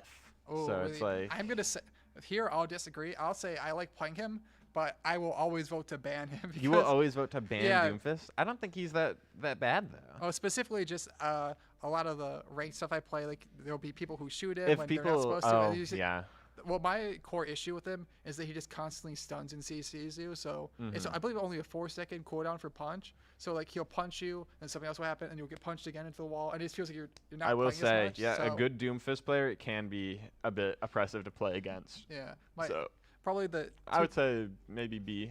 Yeah, if it was just me, I'd put him in You put in him C, We could like do low maybe C. we but I'm could do willing to do low B. middle, Yeah. low middle B. Yeah, I'm willing to do that. Above Zarya at least. Yeah, I like I said, that's my personal vendetta against him, but I'm willing to compromise. Doomfist make him spotted fair. instant D tier. See, D they for know what's- Doomfist. They maybe. know what's going on. The chat is. Blue is has a good. really good Doom. So Overwatch Blue has a really good Doom. I will say Doomfist is a very fun character to watch. Yeah, He is a very fun, like, he's got such a fun play style. and I don't think he is fun to play with. He's just one of the ones Yeah. I hate to play against when they're good because you just get stunned so much, Yeah. which is just part of his design. So I guess, I mean, if we want to put him in D tier for Doomfist, so I don't know if that would make more people happy. But I say B. I like him in B. Yep, that's fine. Um, you wanna move Moira, on to I don't Moira? like her. I don't like how she has the auto aim lifesteal. I don't like that. It's a really annoying when especially because she has the shift. So as soon as she gets down to low health, she just shifts away, and then it's like, well, what do I do? Yeah, So, this will be another one to where I personally like her. I know a lot of people don't because they say she's kind of low skill, but I really like her Cult Lessons ultimate where you can just do so much actually for DPS. Like you don't want to heal as much, you can just get some free kills. yeah, she's But kind of she's a kind of basic she's for a some stuff. DPS. I'd say C or D. Yeah, Low C, I'd be fine with D. maybe low C. Low C. Yeah, I don't know. I don't like her. I really like. All right, so next one, I do really like Brig. yeah, I'm a big fan of Brig. yeah. If this was launch Brig when she came out, she'd be bottom because she was completely busted. Her original shield I think was 600 HP. She could. Okay. That's a So, lot. If you don't remember the original one, when she came out, she was like by far the best character for years. She could one-shot combo a Tracer because she could also stun through shields because her she shield had a can, stun. You could stun a Reinhardt and just combo With her current major perk, she can one-shot combo a Tracer. Oh, So, really? Yeah. because she does with the new buff, she now does 70 damage with the shield bash, and then if you do the 70, and then I think you have the major perk where it does 50 damage if you hit them against a wall with the what is it called? With the whip throw, shot? the whip shot. Yeah. You can one-shot a Tracer. I do so. actually like New Brig because I think there's like a fun mini game to just constantly try to keep up Inspire, which is the healing passive. Yes. And it gets activated whenever you hit someone with whip shot or her primary fire. Mm-hmm. So it's fun to just try to get as much healing, and you always try to hit it. I love if I'm playing Brig, I love dying, checking the scoreboard, and still seeing my healing numbers go up. So that's Yeah, very it's fun. Very fun. Like I said, if this was I original will Brig, put. she was broken. I will but say modern is fine. Brig in high A, but I don't know about you. I maybe put low A. Low A. If this was a launch Brig, she'd be down because she's terrible. But I think I I think like she's her just fun defensive playstyle. It's more about for Brig. It's not about having the best aim. It's about just knowing and spacing. Yeah. Okay. I'd say low. Yeah. I like that spot where she is. Yep. I think that's pretty good as well. I like that. Yeah. That's good. Ooh. Ball. I'm not a huge fan of him. I'm a ball hater. You're a ball hater. I'm He's kind the of other also a tank ball I hater. always vote to ban too. I'm also kind of a ball hater. Like, I don't mind him as much if I play DPS because then you can do somber. Or He's Tor. kind of just like he's not super annoying. He's kind of just like a little bug in the back line. So it's like, Yeah. I think if you also have like a Zen, he can just discord him, and then he's kind of just screwed after that. Ooh, lowercase So. Joel is in the chat. Love to see it. Thank you very much. For Ball specifically, if he gets his shield up though, and there's multiple enemies, he gets proportionally more shields. And my Oh. problem with him is he can just dive the back line, knock them up in the air, and then he can get like 900 HP. Forget if it's Yeah. up to 1,000 now, but he can get like 900 something. And then even if your entire team shoots him, he can't be headshot in ball mode. Uh-huh. So they can just shoot him, and he just gets out. That's yeah. I'm not a huge fan of ball. I'd say either low C, D. Yeah, I'm sorry for anyone who is a. You guys need elite ball knowledge to like him. Yeah, we do. He's a but very. You have to play him very specifically. too bad I don't really want to play ball I to like get to play, that knowledge. Yeah, at first I played him a little bit just because. Well, they changed it. It used to be that you'd get grapple hook out of spawn. And you could just rush to point and contest. But Yeah. they put it on a cooldown now, so you can't stall as much. But I think he can be kind of fun. It just to play against, like I said, he's similar to Doomfist for some ways, where he just constantly pushes you around over and over and over. And sometimes it's annoying, and you can't headshot him or stun him as much. I'm not a huge fan of ball, especially because I'm a big fan. All right, we're going into the game now, but I'm Yep. not a huge fan of ball because I'm typically in the Yeah. back line. We'll return to this later. So back to So the game. Overwatch Blue playing today against Doan Tigers. Doan? Yeah, I believe. So Esperanza. I believe that's how you pronounce it. Esperanza, yeah. Okay. Again, another push map. So this is we're joining this is the second game for Overwatch Blue, right? Yep. Do we know And, the score, if they won the first game at all? We do not know the score, so Yeah. hopefully we'll get it eventually, but we'll see who wins this one. We have a on Overwatch, GVSU Blue. We have Freya, Tracer, Diva, Wuyang, and Kiriko. This is an interesting lineup here. This will also be the last game of the stream tonight, so thank you so much for joining us right now. We're gonna finish this up, and thank you so much. So we're gonna have some Tracer from GVSU. Tracer running in. Yeah, Tracer on both sides actually. We'll see if they poke out either one. So for GVSU Blue, this is the second game that we're watching right now. They did not win the first game, unfortunately. So hopefully they can pull it together here. And then They need to get this map victory here, otherwise they're out of the series. So Sombra, Tracer, Hazard, Juno, Brig on the other side. On Doan Tigers going for a very dive comp, which is kind of what I was talking about. Actually, both are kind of going for a dive, except I'd say Freya and Wuyang are kind of... Freya, Wuyang... never mind. Yeah, I was going to say something, and then I kind of noticed that they're kind of poke. yeah, they have GVSU. Hazard into Diva is not a tank matchup that you see very often at all. I feel like I never see that tank matchup. They play a little bit weird against each other. I do feel like, yeah, Hazard... So, Diva's defense matrix absorbs a lot of what Hazard does, except for his, like, melee. So... I believe also his wall ability is a projectile until it hits the ground. Until it hits the ground. Yeah, Yeah, so so she it can can eat be it. absorbed. Yeah. If it's on the ground, she can't do anything, but she can eat it, So and then he has Lucio an is empty just cooldown. pushing back the Diva there, but we'll see if Tracer trying to get the picks onto that. Yep. Braxton's trying to go in the back, see if he can get something going. Even Has if he the doesn't, pulse bomb, he can use it, but unfortunately they all turn down. even if he doesn't get a kill though, Tracer can still be valuable if you just draw their attention. You see, if you get like Yeah, two so or three people looking at this now, GVSU Blue does have point, so they are just getting it back there. Pulse bomb. Pulse bomb from the Doan Tigers. Unfortunately missed for that Tracer there, so we'll see if Rex can actually get a stick on some. Even with her bomb there. Tigers have a Hazard ult here. They might try to get some value with it. Might try to go for one or go for grouping of the Fred team. taking out the Sombra. Hazard taking out the Kiriko there. Both supports, I think, for GVSU are kind of down at the moment, but Wuyang can get back very fast. He has got the mobility. See Tracer just trying to stay alive here while avoiding that Hazard. Yeah, I got Wuyang with their ultimate here. They might stick it to Tracer. We really like to do that because it triggers after a few seconds and knocks everyone down. Tracer can just get in the middle there and just the rush going out from the Tigers. Frey in the back line, I think. Just shooting in there. Alright, taking out the back line. Yeah, Freya ult is ready, but her ult charges so fast with the kills.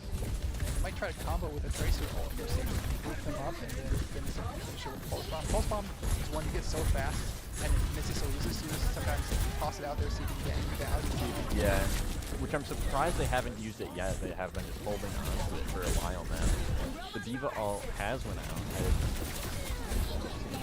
Fortunately, I don't think it got any. Not too sure. Well, you know the D.Va must be doing good. They have the Persona skin on, so you know they're good at the game. WeYang also used their ult there. Maybe we'll see that the Tigers do have the ult advantage right now, but GVSU Blue is coming up on sort of their D.Va and the Kiriko ult, so they might get it.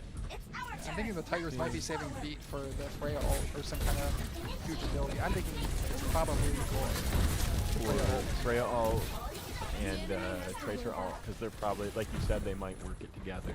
Yeah. Usually for Tracer, got the Tracer flank kill on the other getting the Tracer. kill on that Congrats. Tracer there. Flanking from this Tracer is working out. And then they got point from that. Yep, as some say, Rex is goated at the sticks with Tracer. so they can get a ton of value off on them. Is it just me or the stream is really quiet? Not too sure. You might just, yeah, maybe check your own volume. I'm sorry if it is too quiet for.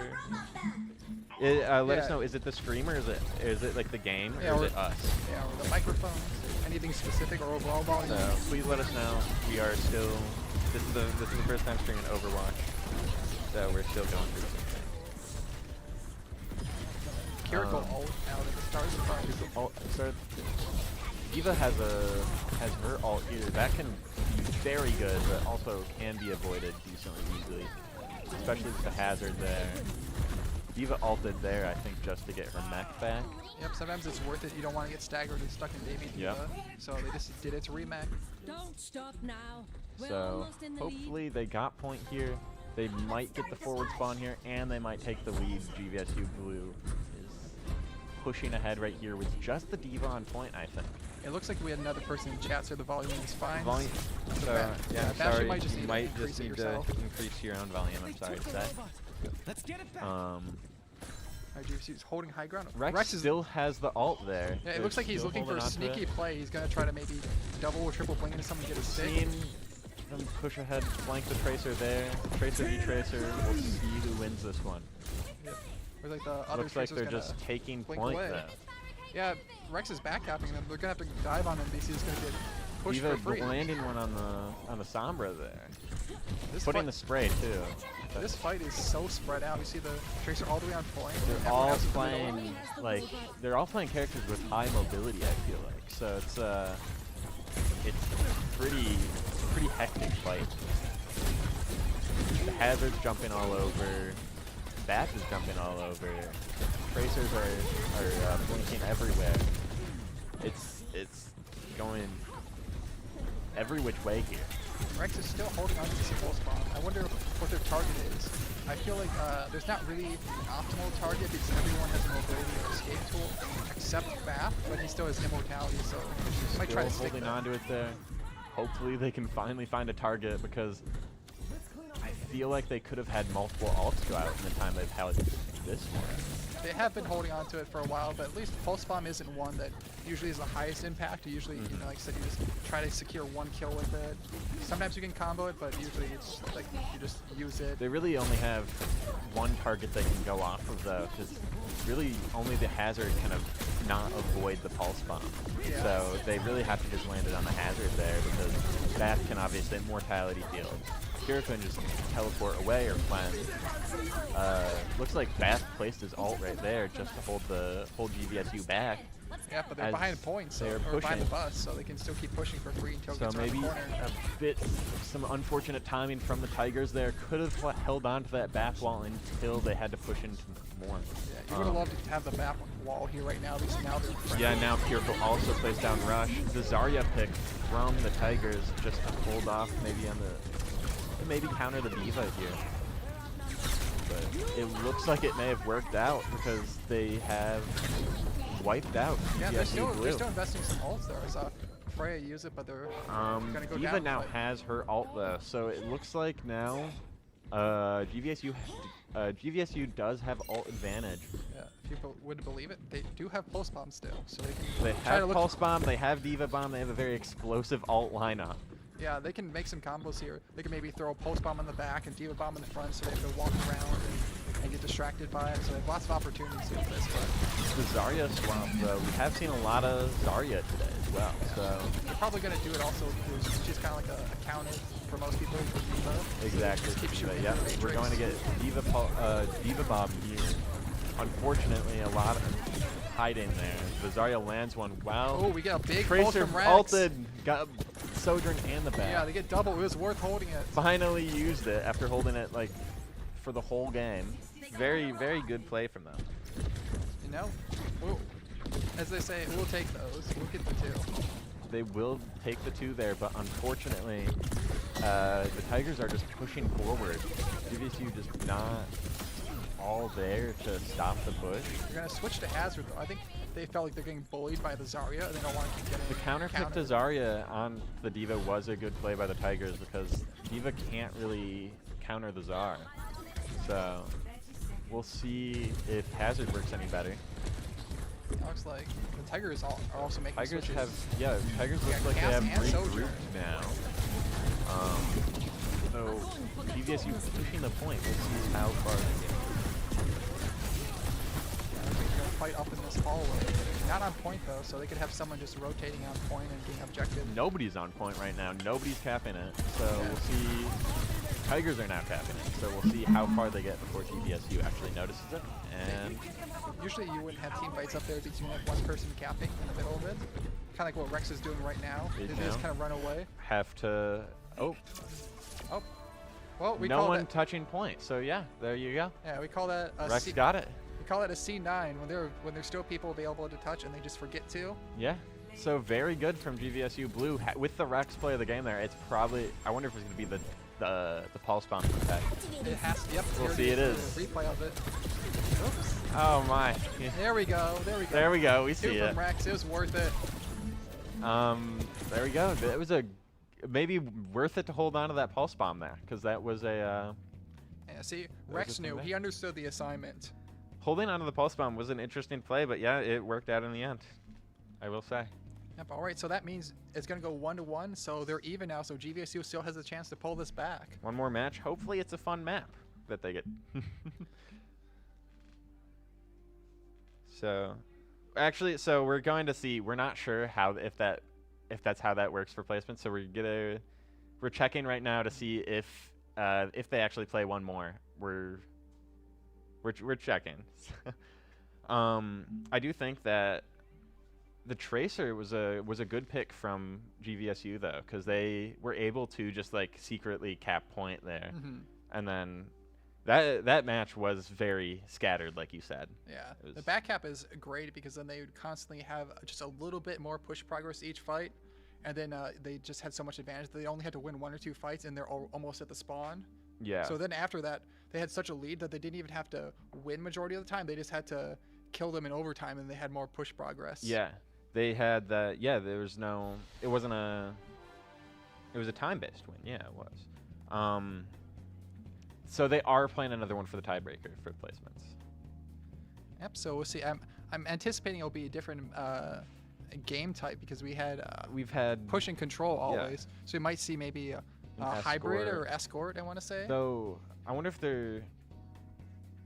if they're not doing escorts or hybrids this match because those are they have to play both sides. So it might be they might not be doing those. I'm not too sure though. Yep. That's what we'll see just here in a moment.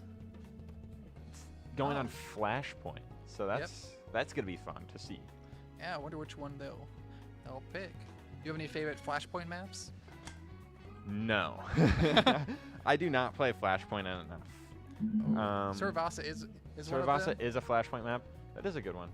Oh, they're gonna be playing Saravasa, so that'll be exciting. That's definitely a really brawl-heavy map. So yeah, we'll see. I mean, obviously, we'll see a lot of movement heroes on this, because it's Flashpoint, they have to jump around a lot with that.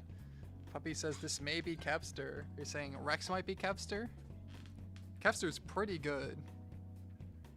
He's one of the best Tracer players. Well, he plays other stuff like Genji too, but he's one of the best DPS professional players in history. Wow.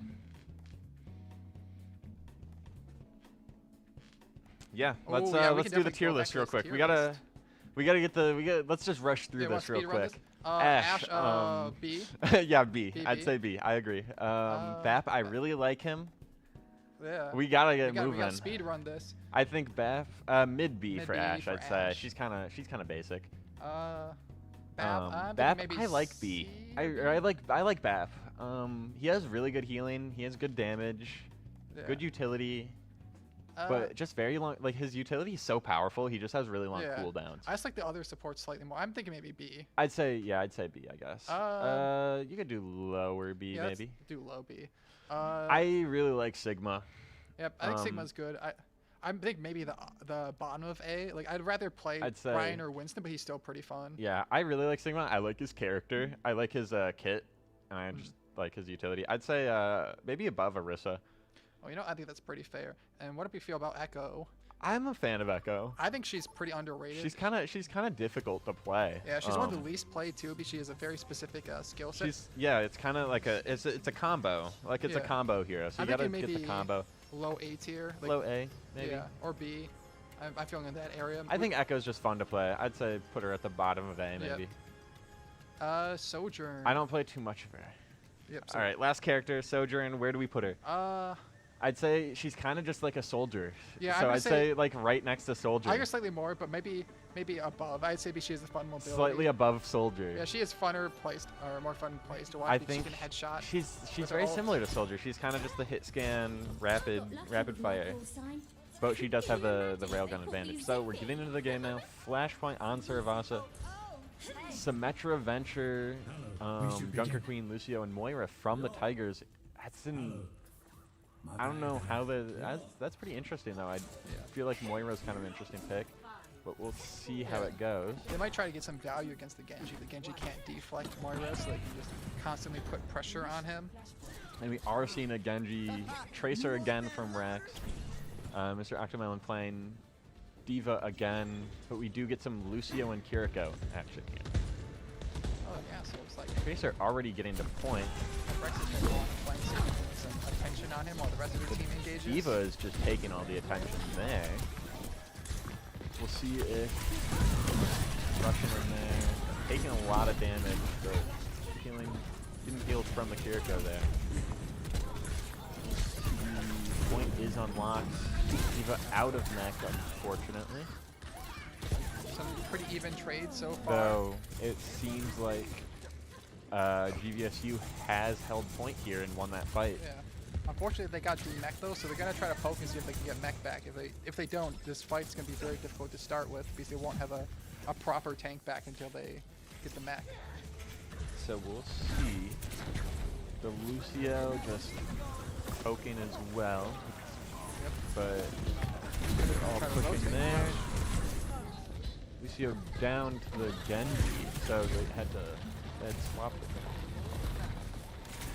the Genji there. Kiri down. Looks like the Tigers are starting to get their necessary picks. They might flip this point here in a second. Looks like they are flipping the point there. So this is now GVSU Blue has to retake. It looks like they were just pushed out of there. They lost that fight there. Switch to Doomfist off of the Diva. Switch to Doomfist. Very fun to watch. I will see. Rex landing one on the Lucio there after a chase. Pick right at the start of the fight is really good, so now they can just W key and engage even harder on them. They are They are just like taking up space here. The Doomfist on point, jumped off there, but it looks like they are just capturing point now, with the rest of the team just here. Lucio getting there, contesting. Yep, so. But it looks like it's a team kill for GVS. Looks like Tigers are still going to try to get another fight in. They have Queen ult and they're saving it. So GVSU has cleanse with Kiri, so Yeah. it looks like the exchange is going to be, can Kiri get cleanse off on the Jungle Queen ult? Yeah. Kiriko also has ult. Rex maybe looking for a Tracer ult here. They're all grouped up there. They're kind of just being sneaky, maybe waiting for the rotate. He's hunting for it. He wants it. Looks like the Queen tries to get the Genji ult, but misses with her ult. Blade from Genji has Blade here. Could be big. We'll see if they can land him. Genji canceled. Okay, so GVSU Genji canceled the Blade of Tiger Genji, which is interesting to say. Yep. We're gonna get some more trades here. Tracer just going for picks here, but it looks like GVSU has defended the point there. They just have to not have it get contested. And going to the next point. Doomfist ult, he has it, but obviously Doomfist ult does not do a ton. It's basically just a reset. He has his ult here for Doomfist, so we might see Doom get kind of aggressive because he has his ult as an escape card. He might just go in. Both Lucios with their ults ready to go. And then GVSU did use the rush from Kiriko, so we'll see. And the beat from Tiger Lucio comes out. No Ajaxing tonight so far, which is when you die mid-beat. Have not been seeing any Ajaxing. And it's surprising with how many Lucios we've seen. Yep. There's still hope. GVSU has one. I would not want them to be the Ajax in the final game of the series, but you know, it can happen. Tigers are pushing GVSU away from point here. They are just pushing up, taking up that space. Doomfist is doing his best to keep stunning, but cannot hold it there. Rex still with his ult. He could be doing another play where he saves it. Going around. Hopefully sneaking around, just trying to get the point. Genji just sneaking knows, there. They know. Little stealth action there. Yeah. Always fun to see. Rex is trying to crouch walk so they don't hear him as much, but Tigers is aware of his tricks now. The beat from GVSU Blue did go off. Hopefully they can use that to retake point. Tracer gone, unfortunately not using the ult. Venture ult goes off. Landing one on the... And then GVSU Blue just not being able to get to that point. They might just have to go to the next one. Yep, so unfortunately. it's 1-to-1 for both, so they're still even. They can take a loss, but they're gonna have to turn it up on this next fight. Rex recalling in place on the health pack. Maybe a misclick? I'm not sure. But they might just have 900 IQ for something I'm not aware of. Maybe. Might just not understand it. He was just taking up the point first, but then just getting pushed out. Junker Queen ult goes off. Into the Doom, and then it looks like it's a team wipe from on to GVSU Blue, unfortunately. Yep, that anti is just so powerful. Once they're all hit with that, it's kind of lights out. Junker Queen is tough to play against with their ult. You have to kind of have a Kiriko to cleanse there. Yep, and they do have a Kiriko, but if they're a good Junker Queen, they probably know that, so they're waiting to see them use Cleanse or Suzu. So then after they use it, they immediately go. They're definitely watching for that. Hopefully see Kiriko. GVSU does have a lot of ults right now. Rex threw their pulse bomb. I don't think they ended up getting anyone, unfortunately. Sometimes you fire and you miss, and you fire and you miss. They still have Moira ult goes off, landing onto the Lucio, and then the orb kills the Genji. It is not looking too great for GVSU Blue here. They just have to retake. Yep, looks like it can be last fight for this point.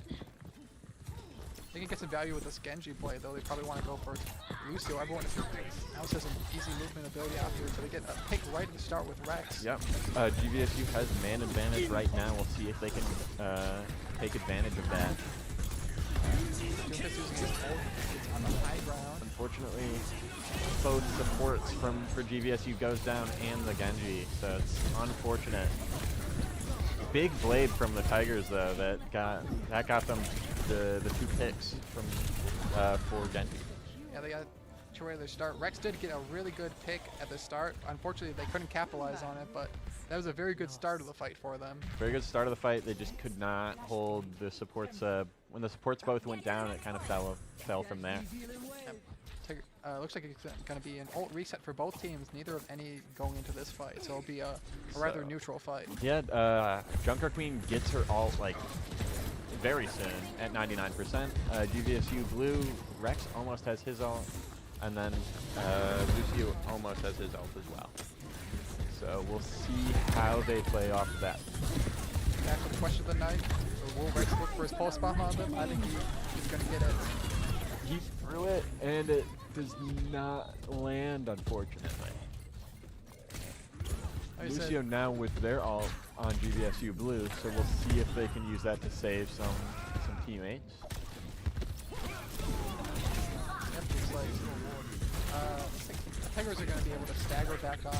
They're holding point, unfortunately, so even though they didn't get the clear fight win, they're still just stalling over and over. Stalling very well. The beat goes off from Lucio. Basically just helping them push the Tigers off point there. It's a kind of a fight win from GVSU blue there. The only one remaining was the Lucio on Tigers. Yep, it's going to be huge. GVSU needs a big momentum switch after being down 2-1, so it's good to see them get a fight win. Now they're rather even for this point. More coalescence for the Tigers and just a few more defense. There he goes, resetting with the Doomfist ult. We'll see if he gets anyone with that. Unfortunately, Doomfist ult does not do a bunch unless he directly hit. Also, just use another escape. Moira ult goes off. Moira ult and the beat, both support ults for the Tigers go off, kind of retaking point there. Someone's contesting. Can't really tell who, but looks like they're gone now. So they'll get another fight for GVSU. If they win this next one, they'll cap point. There's probably 2 more fights at least for the Tigers. There's no ult, so GVSU is still holding on to that blade. They can probably get something done with that. They just use it here. Tracer, GVSU Tracer also coming up on wood, or bomb here. GVSU also using rush here. Hopefully they can capitalize off that. Rex getting a sneaky 2K in the back. That's massive for Junker GVSU. Queen ult goes off, catching the Kiriko there. Unfortunately, it looks like Tigers have held on to the point throughout all of that. So, looks to be a struggle to get. Rex is going to have to contest here. If they die here, the game's over and the series is done. So he has to just keep stalling over and over. The game gets back. Doomfist is on point now. Doomfist is great for stalling, but unfortunately cannot do much when there are 5 people there. Unfortunately, Tigers took that game. So, good job, Tigers. GVSU, amazing effort. Yep. It was GVSU very close. Still put up a pretty good fight. Put up a very good fight, yes. Yep. They brought back the previous map. It was some very good fights on this one as well. Yeah, it was tough. They did bring back the previous map. That was a very good previous map, but you just saw a lot of. I think that the Tigers kind of realized they were playing more as a team. Like they were all kind of bunched together. We saw in the push thing that everyone was scattered just everywhere. So it was kind of tough to break them apart after they started playing as like the group. So. Yep. I find Cervasa can be a bit difficult like that when because it's all close range, so you always stay grouped up on that map specifically. Yeah. So, yeah. So thank you so much for joining us on this stream. Had some issues, but we got through them. Yep. Thanks everyone for coming out. We really appreciate you. Still learning every day, so things can only go up from here. Yeah. Hopefully we can do this again sometime. Stay tuned for Monday for the Laker LAN episode. And then, yeah, make your challenge for Challenge Day. I think it is the best survival game build. So you can submit that in the GVSU Esports Discord. And see you Wednesday for another stream. Yep, bye-bye.